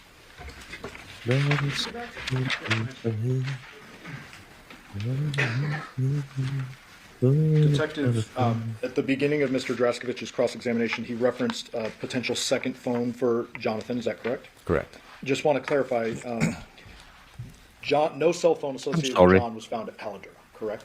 Correct. No cell phone for John was found anywhere inside the Paladura scene. Correct. There was the phone found for John at Porcupine Rim, That's correct. the one in the driveway, Yes, and then you got the CDRs or call detail records for that phone. that is correct. Just so the jury understands, the 11 devices that were submitted for forensic analysis, those were all found inside the Porcupine Rim home. That is correct. So if John may have had a second phone, it's not his active phone at the time. That is correct. In fact, there's activity on John's phone on the 6th into the morning of the 7th, and we know that's the one he was primarily using. That's correct. With regard to the swords and the shower at Paladura, you indicated that you don't know what exactly was done with those items, correct? Correct. But you can say that the swords were found at Porcupine Rim, the shower would have been at Paladura. We agree there. That's correct. And if someone has an item in their home, do you expect for DNA, their own DNA, to be found on it? That is correct. And so let's talk about the swords for a second. If defendant's DNA is found on it, or Devier's, would that be shocking considering the fact that it's in their home? No. Same thing with the shower. There's been testimony that Ms. Michaels has been in and out of the Paladura home several times. John obviously lives there. Devier's lived there in the past. If there's DNA found in the shower, would you be shocked by any of those people? No. Okay. That's not necessarily an investigative tool that will help you answer an unanswered question. Correct. There was some questions about the shoes and the clothing associated with the defendant, and I just want to make sure everyone understands. There was the initial search warrant at Porcupine Rim on August 7th, correct? Correct. And then at a subsequent date, I can't remember off the top of my head, they went back and took more photos. Correct. And they found those blue shorts. That is correct. Okay. The white tank top that you see in that Chevron video, was that ever found? No. And then there was photos of, I believe it was 2 sets of black and white shoes, you recall that? That's correct. But your testimony is no one ever found the black and white shoes with the big white Nike swoop That is correct. that was seen in that Chevron video. Yes. There was some also questioning about the amount of blood. You would expect more, correct? Correct. You cannot testify to this jury whether or not the person who did the killing put a towel over the head or anything like that when the real wet work was happening, correct? Correct. In fact, there's evidence to suggest there's a lot of evidence removed from the scene. Correct. One big glaring piece of evidence, correct? That is correct. At least. There was some testimony about the shoe prints in the backyard. Yes. It's kind of the same line of questioning. You can't time shoe prints, correct? No. So if there is a shoe print in the backyard, it could be from anyone who's ever been in that residence. Correct. Now, the point Mr. Draskovich made is a good one. Maybe wind blows and it would look more weathered or something, but you can't say when that shoe print was left, no matter how much testing you do with that. I could not know. You were discussing how you ruled out Devier, and you kept saying it was a multitude of things. It wasn't just you take his word for it that he wasn't there, correct? Correct. May I approach? Yes. Showing you state 663, you recognize that? Yes. What is that? Google Map showing directions from one place to another. And specifically walking directions from 5510 Porcupine Rim to 2698 Paladura? Correct. I move for the admission of that. No objection. 663. Just real quickly for the record, what's the walking distance between the two? Looks approximately 7 hours and 27 minutes. And that's, to be fair, that's just one route. Like, I'm sure there's hundreds of different combinations of streets you could take, correct? Correct. But fair to say it's quite a ways across town. Correct. And you indicated that the video surveillance ruled out Devier's vehicles from having either left his home or entered the scene Correct. at Paladura. That is correct. Mr. Draskovich asked you about activity on Devier's phone. He's basically saying, like, it was left at home. You got that line of questioning. Correct. And asking if there is activity on it. And I believe his question was that would be consistent with him not being with the phone. Do you remember that line of questioning? Correct. Could also be consistent with him being asleep. That is correct. So that doesn't tell you much. And would you defer to the expert that we haven't called yet, Clinton Campbell, Detective Campbell, when it comes to any technological findings on the phones? Yes. Okay. So he's better suited to answer those That is questions. correct. Okay. Mr. Draskovich asked you about these post-homicide text to John from the defendant, correct? Correct. And he said one interpretation is that she thought he was alive, correct? Correct. Another interpretation is that she was alibying herself, correct? That is correct. In fact, the killer in this case took substantial steps to cover up what he or she had done, correct? Correct. Taking a head from a crime scene is kind of an extreme example of covering up. Very extreme. Not exactly shocking to see an alibi text. Correct. The autopsy, there was just an autopsy photo shown suggesting Mr. Draskovich's word was wound on A4. Remember that? Yes. You're not a forensic pathologist, correct? Correct. You're not a medical doctor, correct? Correct. Would you defer to the doctor's testimony as it relates to injuries? Correct. Have you ever heard the term slippage before? Yes. Understanding you're not a doctor, so if you're not comfortable answering, what is slippage generally? After, basically, we say slippage, skin slippage, at post-mortem, as the body starts to decay. When you touch the body, the skin actually can start slipping off the body since it's decaying at that point. Okay. And so when you agreed with Mr. Draskovich, hey, that looks like a wound, ultimately you're going to defer to a medical doctor as to whether that's a wound or not. Correct. A4. A4. Yeah. And Detective, I apologize, I forgot to put these up before. May I approach? Yes. Almost done. You recognize all of these? Yes. And do those all appear to be images of the relevant folks we've been talking about? Correct. Judge, I move the admission of 13, 609 through 613. Number 13, 609 through 613? No objection. Thank you. Just for the record, 613, who is that? Masao Yoshida. 612, who is that? Victim Jonathan Willett. 611, who's that? His mother, Yoko Willett. 609, who is that? Devier Willett. 610, who is that? Devyn Michaels. 613, who is that? Jonathan with his 2 kids. Do you see the defendant who you arrested for murder with use of deadly weapon here in the courtroom today? I do. Can you please point to that person and describe something she's wearing today? We stipulate ID of Devyn Michaels. All right. Identification of the stipulated. Thank you, Your Honor. I'll pass the witness. Thank you, sir. As far as deferring to the medical doctor in this case, that's the same medical doctor that said that there were no tattoos, correct? Correct. No further questions. That's a good. Thank you. That's a good question. Yeah. Yeah. Question on a full sheet of paper with your name and your jury number. Oh, jury questions. I haven't had a lot of them, but they have been okay. Yes, ma'am. Was there an inventory of tools taken in Devier's work van and verified with his employer? There was no. And at any time, was the missing knife ever described to you? Yes. If so, could you describe the missing knife? What type of blade? Was it serrated, the size or length? It was described as kind of like a meat cleaver hatchet type. Okay. State any follow-up based on the jury question? Just, I don't know if you caught that part. It said, was it serrated or not? She said no. Thank you. Any follow-up? No follow-up, thank you. Okay. These are good questions. See, they're thinking. Why wouldn't you do inventory in his truck?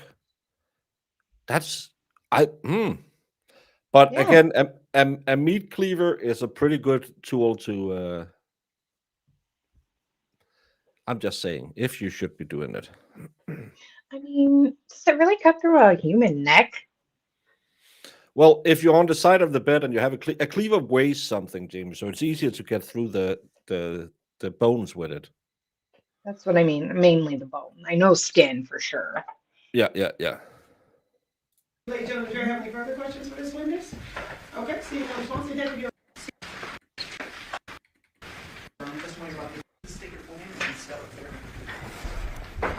My first name's Elizabeth, Elistas.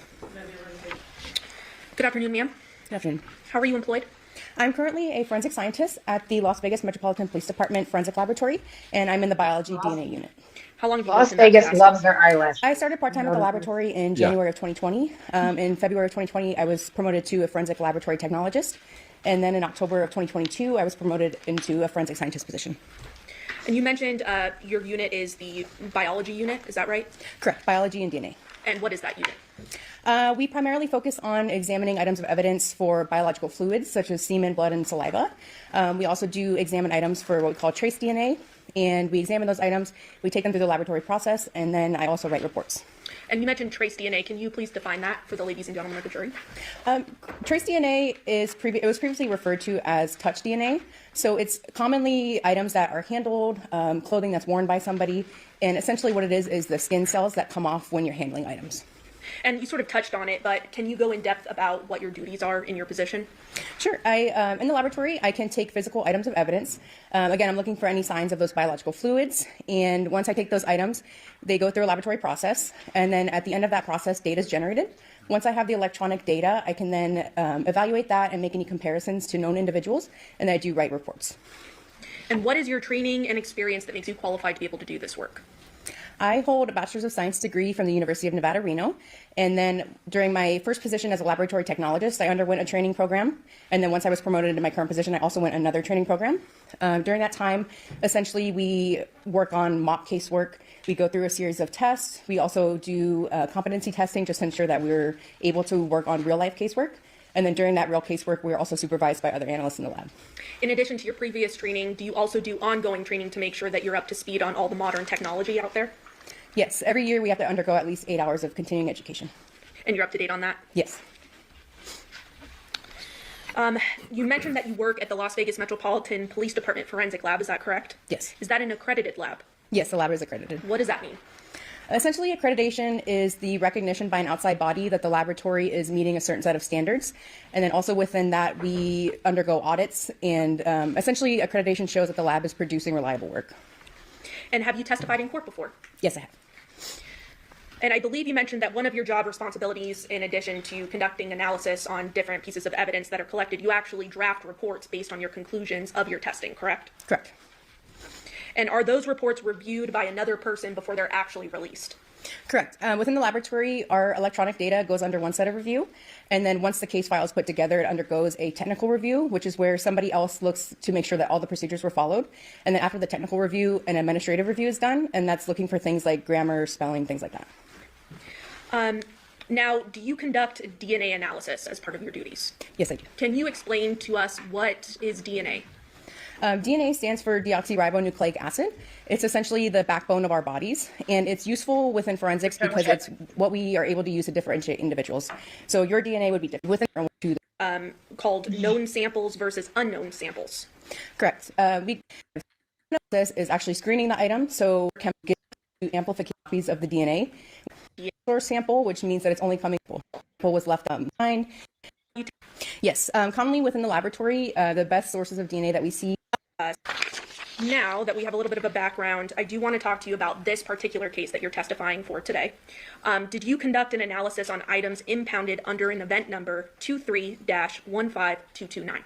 Yes, so actually within this case, I did process an item of evidence, as well as another laboratory technologist in the lab. We do what's called group work. So she also did process items, and then I received the electronic data from her. But ultimately, you're aware of all the testing that was done with Correct. these items, correct? Yes. Because you're making the conclusions. Correct. And it was under that event number, those items, correct? Yes. And that's a Henderson event number. Correct. And there were several items that were tested, correct? Yes.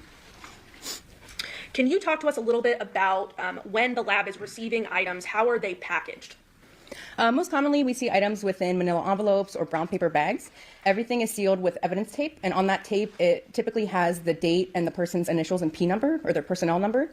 So that's the person that actually packaged those items, impounded them into the laboratory. And then when we receive those items, they are processed through an evidence technician, and then there's also... Is it true Baker is streaming himself making Danish balls tomorrow? No, tomorrow we will be covering day 6 in this trial, so we can send you all over to Runkle. I will not be making Danish balls. I should have a baking stream and make some balls soon. I know Brandon is really pining for some balls. It's an electronic chain of custody. And a report number is typically listed on the items as well? Yes. Okay. Now, when you're conducting an analysis of different items, such as the ones in this case, are there precautions that are taken to ensure the integrity of the items and that remains intact? Yes, so within the laboratory, when we are first receiving a package, we make sure that everything is sealed, there's no signs of any tampering or tears within the package. Then whoever's handling the package does wear gloves and a face mask and a lab coat. We make sure that there's only one item of evidence open at a time, so that way nothing can be mixed up, put into the wrong package. The main thing that we were trying to prevent is any contamination. So whether that could be contamination from us onto the item or from item to item. And then once we examine an item of evidence, we do swap out any paper that we use on our lab bench. We bleach down all of our instruments. And again, we just make sure we only have one thing out at a time. So then, knowing that, I want to turn your attention to some of the samples that you did an analysis on in this case. Specifically, I want to start with the reference standards from both Jonathan Willett, which was lab item 5, as well as Devyn Michaels, lab item 11. You're aware of both of those, correct? Yes. Specifically, the reference standard for Jonathan Willett was in an impound package number 1678-004. Correct. And then the reference standard for Devyn Michaels was in an impound package number 1554-001. Correct. Can you walk us through the analysis done on those items? So with the reference standards, we actually examine all items of evidence first before touching the reference standards. Again, that's just to make sure that there's no contamination between the known samples from the individuals to the items of evidence. And those items essentially undergo the same process. So they go through the extraction stage, quantitation stage, amplification. And I've made rum balls before. Maybe I should do them again. Jamie liked my balls. And then the data is generated from those. Okay. And are these reference I have made more than one. Jamie, Brandon is like you. He can't remember anything. I have baked multiple times with my new mixture that all of you wonderful people gave me. He is guilt tripping me just like you always do. I will Fatty. agree. Yeah, very much. Hey, Fatty, are you sleeping? Yes, I'm sick. Well, streams doesn't do themselves. No, but I'm sick. Well, Fatty, get out of bed. Yeah. standards? I mean, do they come in what we call a buccal swab? Correct. So the buccal swab kit is just a little white envelope. Those are again sealed with evidence tape, and then inside is commonly a swab box with two. And in December, I will be making the New Year's special cake that we did.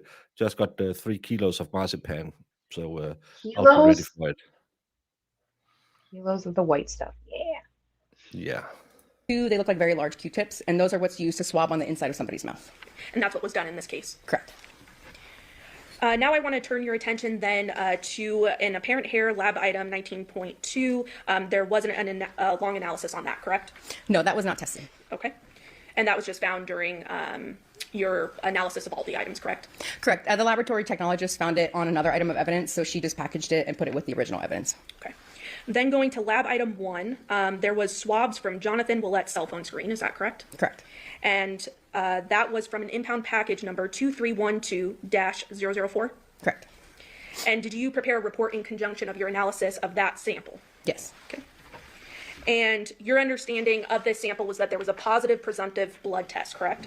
Correct. So what that essentially means is when we're doing the testing, if we see something that may resemble blood, we use it's essentially a color change test. So the technologist will take a small sample of that, apply chemicals to the filter paper, and if there's a color change, that indicates that it's a presumptive positive test for blood. And in this case, you were aware that the owner of the phone was Jonathan Willett, correct? Correct. So he was then considered an assumed contributor, correct? Correct. We do what's called an assumption when we are aware of, say, swabs are coming from somebody's body or an item of someone's. In this case, it was his cell phone. So I was able to look at the data and assume that his DNA was present. And again, in my conclusions, there was also no foreign DNA indicated. And what is foreign DNA? In this case, foreign DNA would just be from somebody besides Mr. Willett.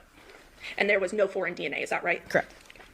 Now, are there better sources of DNA than others? I think you touched on this a little bit about blood and saliva and things of that nature having more DNA contained in it. Correct.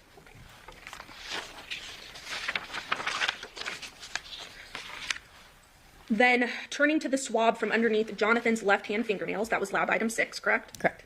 And that was collected under impound package number 1678-003. Yes. Walk us through the processing of that item. It was essentially the same processing. So again, it went from the extraction stage to data generation. In this case, again, since it's a swab coming from his body, I'm able to make the assumption. So assuming that he is a contributor, there was also no foreign DNA present. Now let's go to the swab from underneath Jonathan's right-hand fingernails, lab item 7, correct? Correct. That was impound package number 1678-003. Correct. Same sort of processing as the left hand. Correct. Okay. Any results from the right hand? In this case, for this sample, looking at the data, it was what we call too limited, which means that there wasn't enough data there to basically make any interpretations. And when you say not enough data, what do you mean by that?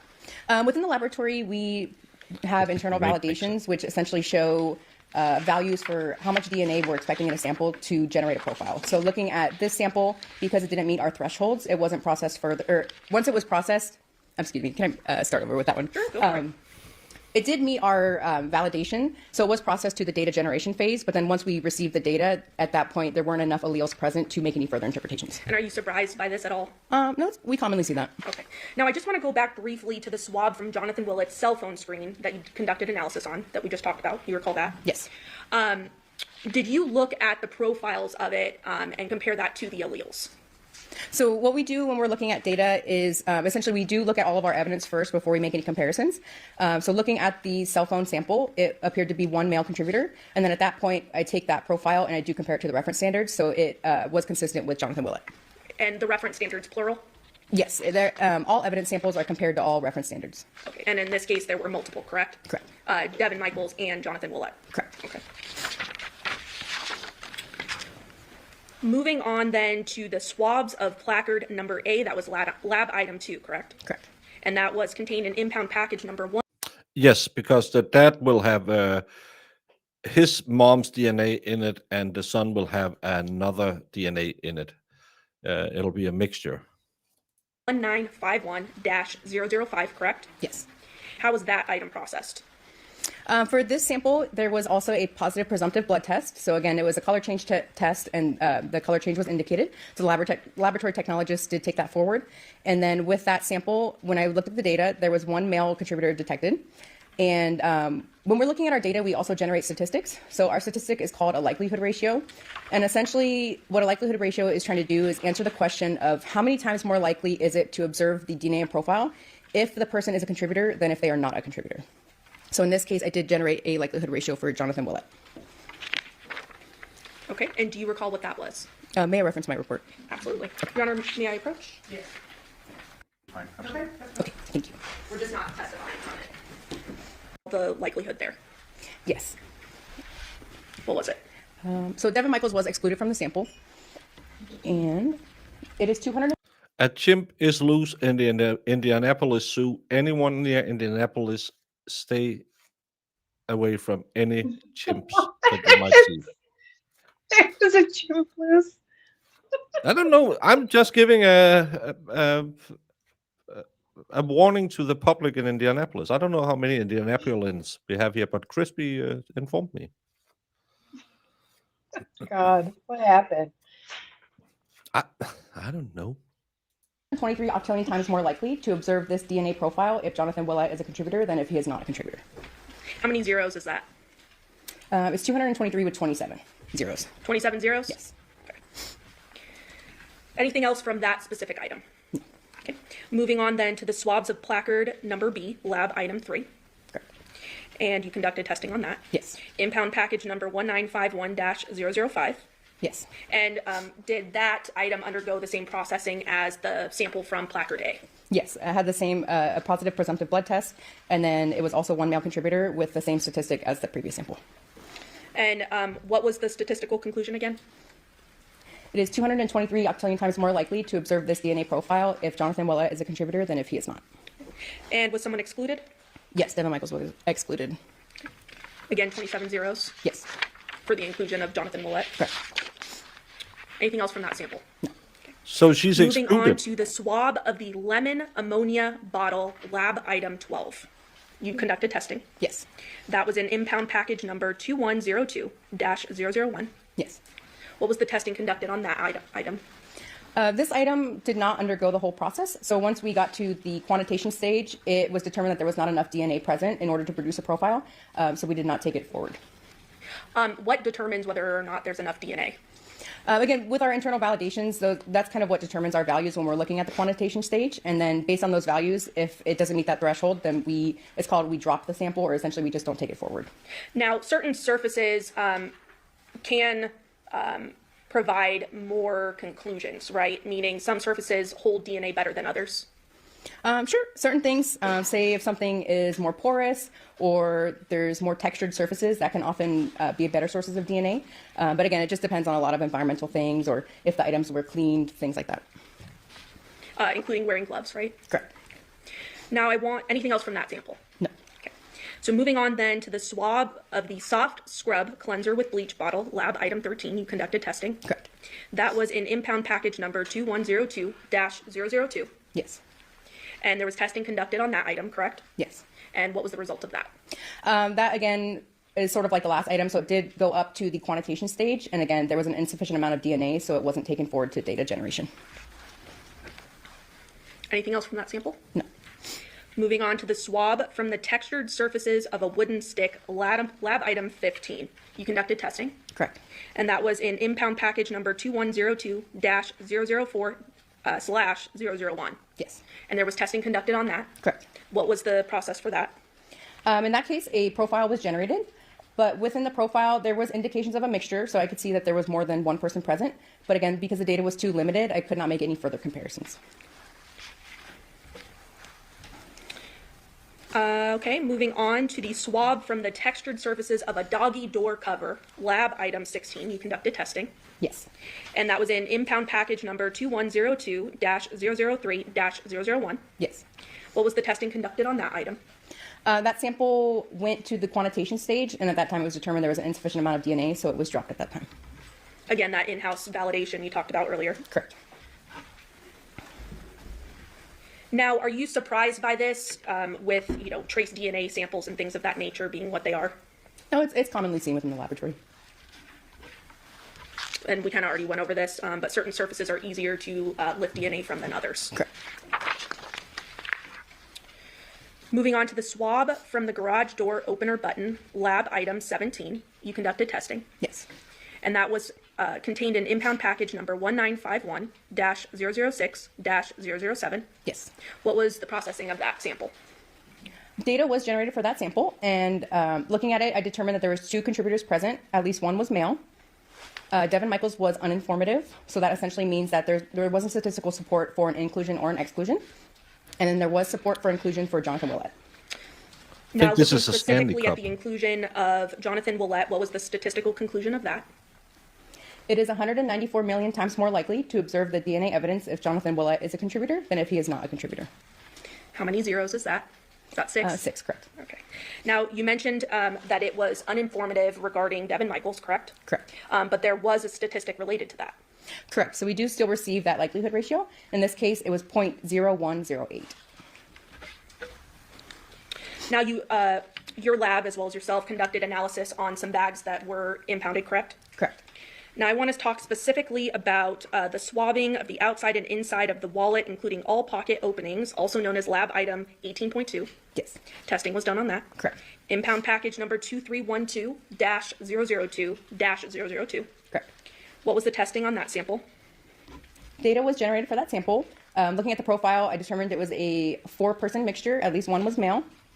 And there was actually support for inclusion for both individuals. And then since there is support for both, we do what's called a combined support for inclusion. So that means that we're ensuring that the statistic shows they can be present on the sample together. So you said both. What do you mean by both? Who? Oh, I'm sorry, for both Jonathan Willett and Devyn Michaels. So both Jonathan Willett and Devyn Michaels are included. Correct. There is support for inclusion for both individuals. And what was the statistical conclusions? Let's start with Jonathan Willett's first. His likelihood ratio was 13.6 times 10 to the 27th, which is the octillion. And how many zeros is that? 27. Okay. And how about Devyn Michaels? 766 times 10 to the 21st, which is sextillion. 21 zeros? Correct. Now the combined statistical conclusion, what was that? It is 2.8, I'm sorry, I'm going to read this just because it's long, sept10 decillion, which is 10 to the 54th, times more likely to observe the DNA evidence if both Jonathan Willett and Devyn Michaels are contributors than if they are not contributors. Okay. And how many zeros is that? 54. Anything else? Jamie, close your ears.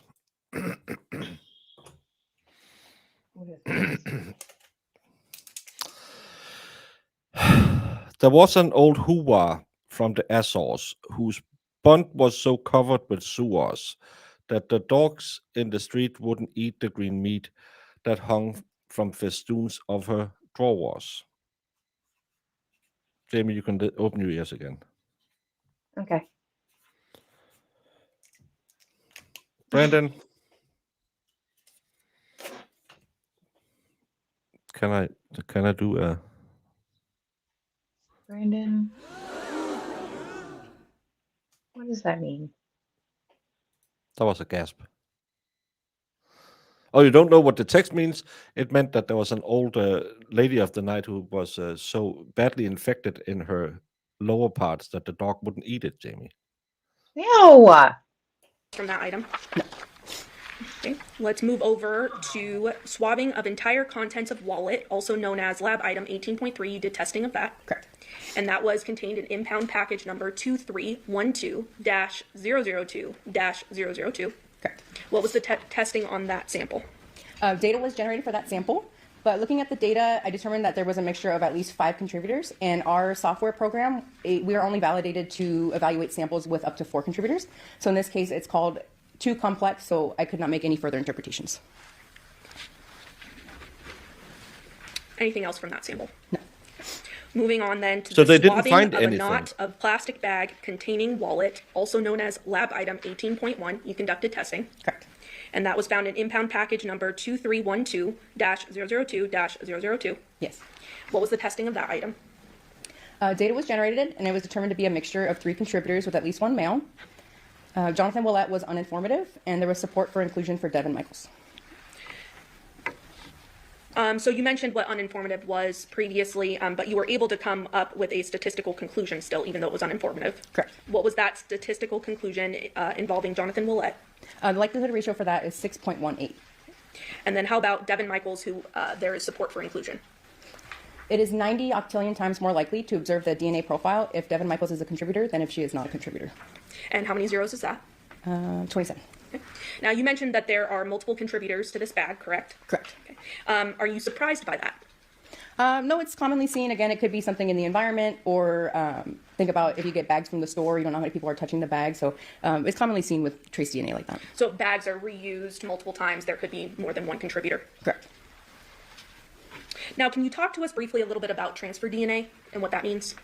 Essentially, transfer DNA, I can give an example of, say, if we're shaking hands, and then, so I would get some of her DNA onto my hand, and then I go to touch the door when I'm leaving, I could possibly leave some of her DNA on that door, even though she hasn't touched the door yet. So we commonly do see transfer with items, but within our testing, we're not able to say, like, to what degree, if any DNA was transferred. Moving on then to swabbing of social security card from Jonathan Willett, also known as lab item 19.1. You did testing on that. Yes. That was contained in an impound package number of 2312-002-005.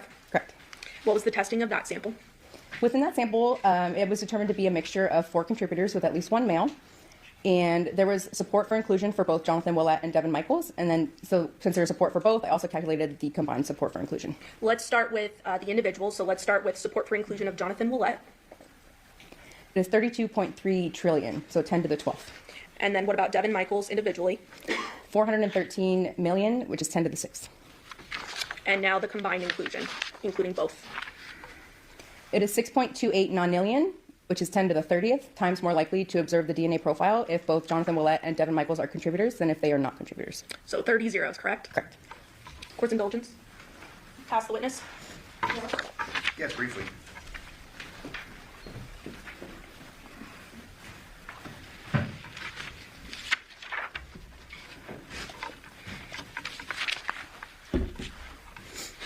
And in reference to the reference standards, Yes, I have to agree with Brandon, even though Jamie says, oh, that limerick was way too bad. She's more of a subtle limerick type. There was no, the DNA under his fingernails wasn't hers. There's nothing really in it. And again, she was with him. We know she was at the house. generally taken from buccal swabs or otherwise, correct? Correct. In this case, we just had 2 reference standards, correct? Correct.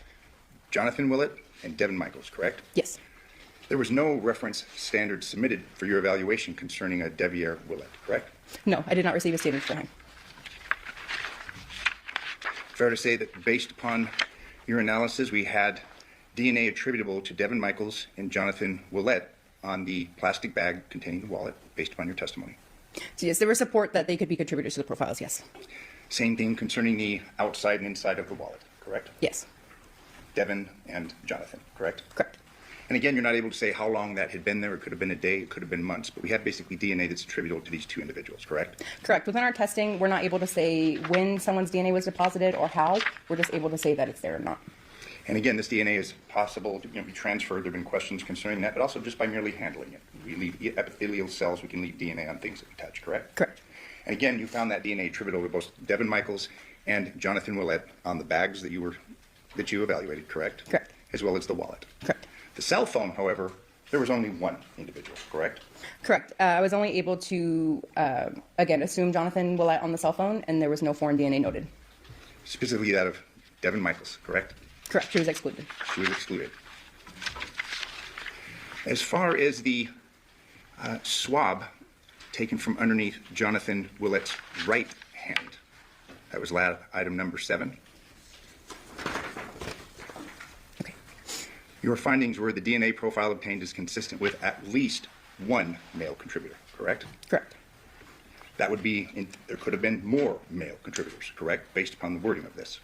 At least 1. Well, for example, for this sample, the data was too limited, so I'm not able to make any further comparisons. I was just able to see, based on certain gender markers that we have, there was data present showing that there was a male, but I wasn't able to make any further comparisons. Okay, and that would be 1 male in addition to Jonathan Willett, correct? No. So within the sample, I'm not comparing it to his DNA. I'm just essentially looking at the data, seeing that there is at least 1 male present, but the entire profile is too limited, so I'm not comparing it to Mr. Willett or Mrs. Michaels. Okay, and just so we're clear, you just had the 2 reference standards, correct? Yes. Thank you. I have no further questions. Any reserves there?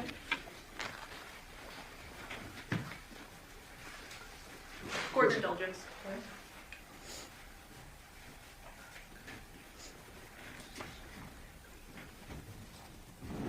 And just briefly, if something has blood on it, is it possible to subsume other sources of DNA as a result? Are you able to reword the question? Yeah, that was probably very confusing. So if there's a blood sample, is it possible that the blood being so saturated that it could subsume other sources of DNA? Well, with our testing, we're not confirming if it is blood or not. Our testing is just a presumptive test, so it gives the indication that blood may be present, but I can't, basically, I can't confirm that it is blood present. So what we're doing is just showing, blood may be indicated, and then DNA is also there. So we're not able to say for sure this DNA is coming from the blood. And then also, I'm not sure how the cell phone was swabbed, so I wasn't the one collecting it, so I'm not too sure, how they handled that evidence.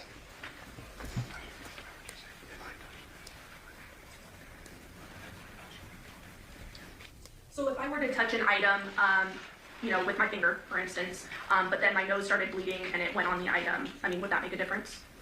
Well, in that case, I wouldn't be able to tell, if her DNA came from the skin cells or if it came from her blood. Essentially, it would just be showing that her profile would be present. Past witness. Follow-up question. This is my cell phone. I handle it. You'd presume that my DNA would be found on this, correct? Yes. And that would come from the epithelial cells of my fingers on this cell phone, correct? Yes. So presumably, if a person handled the cell phone or carried it, you would expect to find that person's DNA on the cell phone, correct? Correct. And in reference to the cell phone that you had tested, only Jonathan Willett's DNA was found, correct? Correct. No further questions. And no foreign DNA, correct? Correct. On the phone? Correct. Nothing further. Any follow-up? No, Your Ladies Honor. and gentlemen, the jury have any questions for this witness? Okay, you write your question on the forward to the table with your name and your jury number. Sounded. So I'm Ma'am? On the cell phone, was DNA found on the outside of the phone or just on the screen? again, the swabs were collected by the Henderson crime scene analyst, so I'm not sure how they swabbed the phone. State, any follow-up? Your Honor, I'm sorry. Oh, One more question. Counsel Approach. DNA. Ma'am, there's been testimony that Devyn and the kids touched the phone. Why would there not be DNA? Again, there's a lot of environmental factors. So again, if someone was wearing gloves, if the item was cleaned recently, some people are what we call shedders, so they just naturally leave more DNA behind than others. So there's a lot of different factors that can play into that. State, any follow-up based on your question? Court's indulgence. It's possible any item that I touch, I could not leave DNA, correct? Correct. Counsel witness. Oh, depends any follow-up based on your question? I think we have another juror question coming. You want to wait? A lot of questions. Do you hear like how that was kind of funny? There's testimony that they touched it. How is there not DNA, ma'am? And thank you, Brandon, for upgrading your membership to a honey bun. You can get the same low effort from me. But A honey bun? I didn't even know there was honey buns. I was like, well, it's a new. I just snuck it in. I don't advertise when I do stuff. Would a child be less of a shedder? I don't have But, any indication for Brandon that. was my we first don't. honey bun. Yeah, we don't really study that within the laboratory, so I'm not sure. Okay. State, any follow-up based on that additional question? No, Your Honor. Does the defense have any follow-up based on any of the jury? Just briefly, you have to rely upon what's provided to you, correct? Correct. We just receive a very brief case scenario, so I don't know, much of the information. I only know where some Now he swabs are wants to coming take from, his and then the parties within the case. You have to rely upon law enforcement, presumably in this case, that collected this evidence and ultimately turned it over to you, correct? Correct. Thank you. No further questions. I don't think this was a good witness. Do ladies and gentlemen, jury have any further questions for this witness? Okay.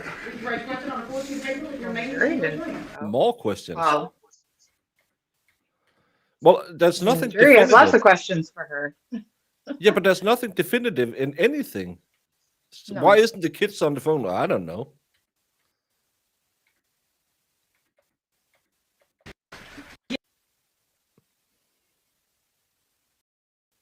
Okay, ma'am. Given the blood on the cell phone, is it more likely that that area was swabbed?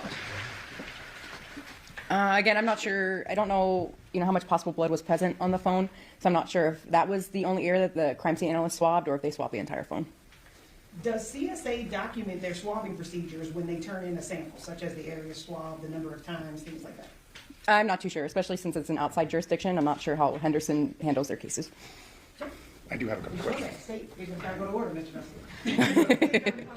Okay, Mr. Jackson. Thank you. And that brings forth a question. The samples that you had analyzed on the phone, you would testify that obviously it was Jonathan Willett's DNA, correct? Correct. You're not able to say whether that was in fact blood, are you? Correct. Again, it was just a positive presumptive test for blood.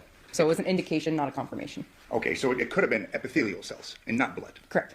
It could have been fluid from a blister, something like that, correct? Yeah. It could be a mixture. So with the test, it is, it gives the indication that it's blood. So not, we're not going to have all these different substances that would give a positive test. There are a few things that could give a false positive, like there's certain food, like enzymes in food that can get, I can't name one off the top of my head, but there's different things like that that could give a false positive, but the test is specific to enzymes within our blood.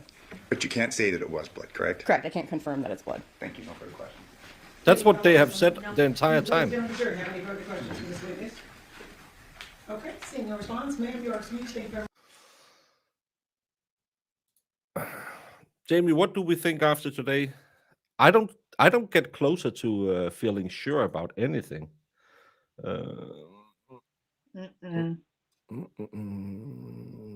Slider at Pie is all. talking about what is stackers. I had a poll. Today it wasn't about bacon, Jamie. It was yesterday. Do you think it adds up that she used a power saw knife and no one heard it in the house? 73% says, I would hear it. Sure, she was watching YouTube. 27%. So uh, 2/3 believe that they would hear if someone used it. Yeah. Um, I'm very confused with it. I don't feel like we are getting closer to something good. The DNA is not really there. No, they don't Yeah, really it have gives a us more. lot. She is the witness who have had the most jury questions. That should also be kind of an indication that hey, maybe the jury is not liking what they're hearing. Hmm.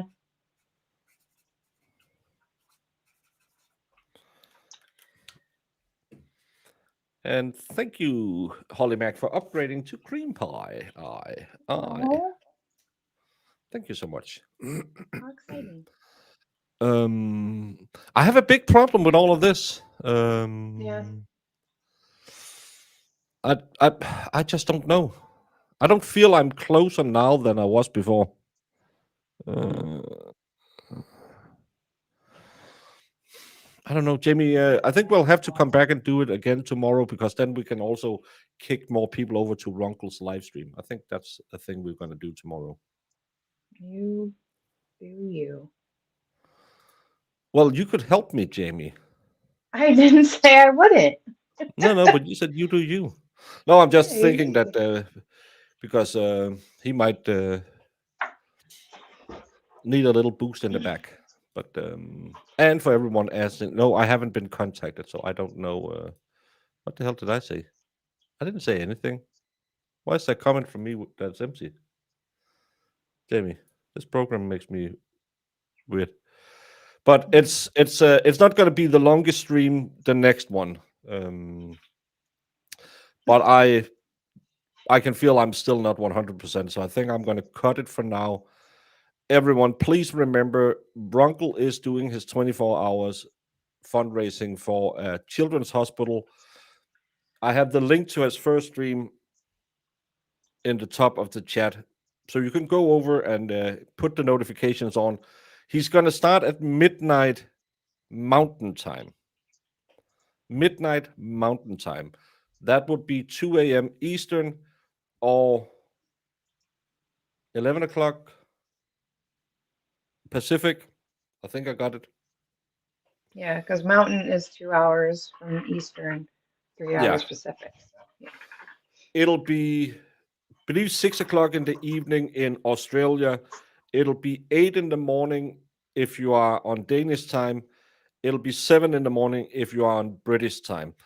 So I think I'll probably go around 9 Eastern tomorrow and go for a couple of hours, and then maybe we can get some new blood in and toss over to a Runkle if you want to do it. Yes, it's 2 a.m. Eastern time. I haven't been doing the beers for quite some time because Brandon can't participate. It was a Brandon thing. So, and I don't have any beer in my house. You like my hoodie? It's available on my spring store. It's one of my bakers. I have to turn in some.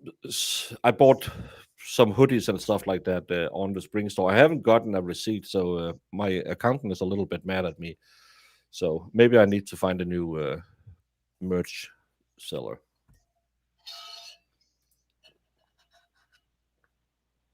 Yes, Paul, let's go.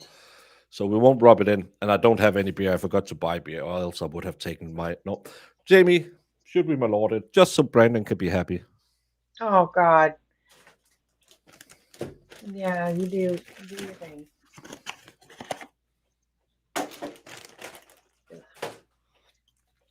This one is because Brandon was my first official honey bun. You still have that bag of Malort? Well, I have one left out of the 12 I got. Oh, I can't believe I got that on an airplane. So everyone have an amazing Friday. Everyone remember to go and support Runkle tonight. Don't have to be money. Just go and show some support, because as a streamer, we've only been streaming 3.5 hours today. It's not been that long.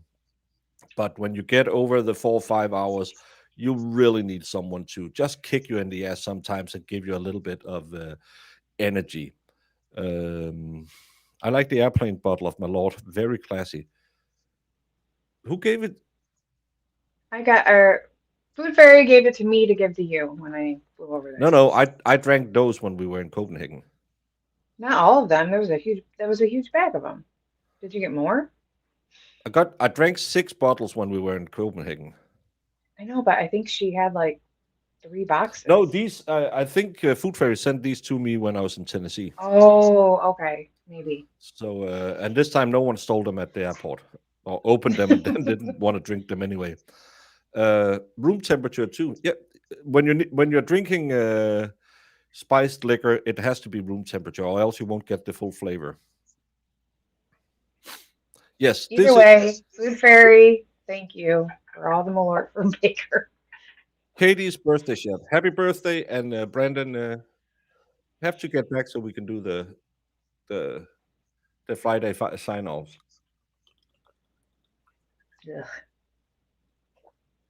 Oh. That'll grow some hair on your tits. Sure will. I'm Jimmy. How y'all doing? I know English is your second language, but you don't word It's your my questions third, carefully. but I'm still better at it than you. You are the most important people in this case that everybody seems to have forgotten in this room.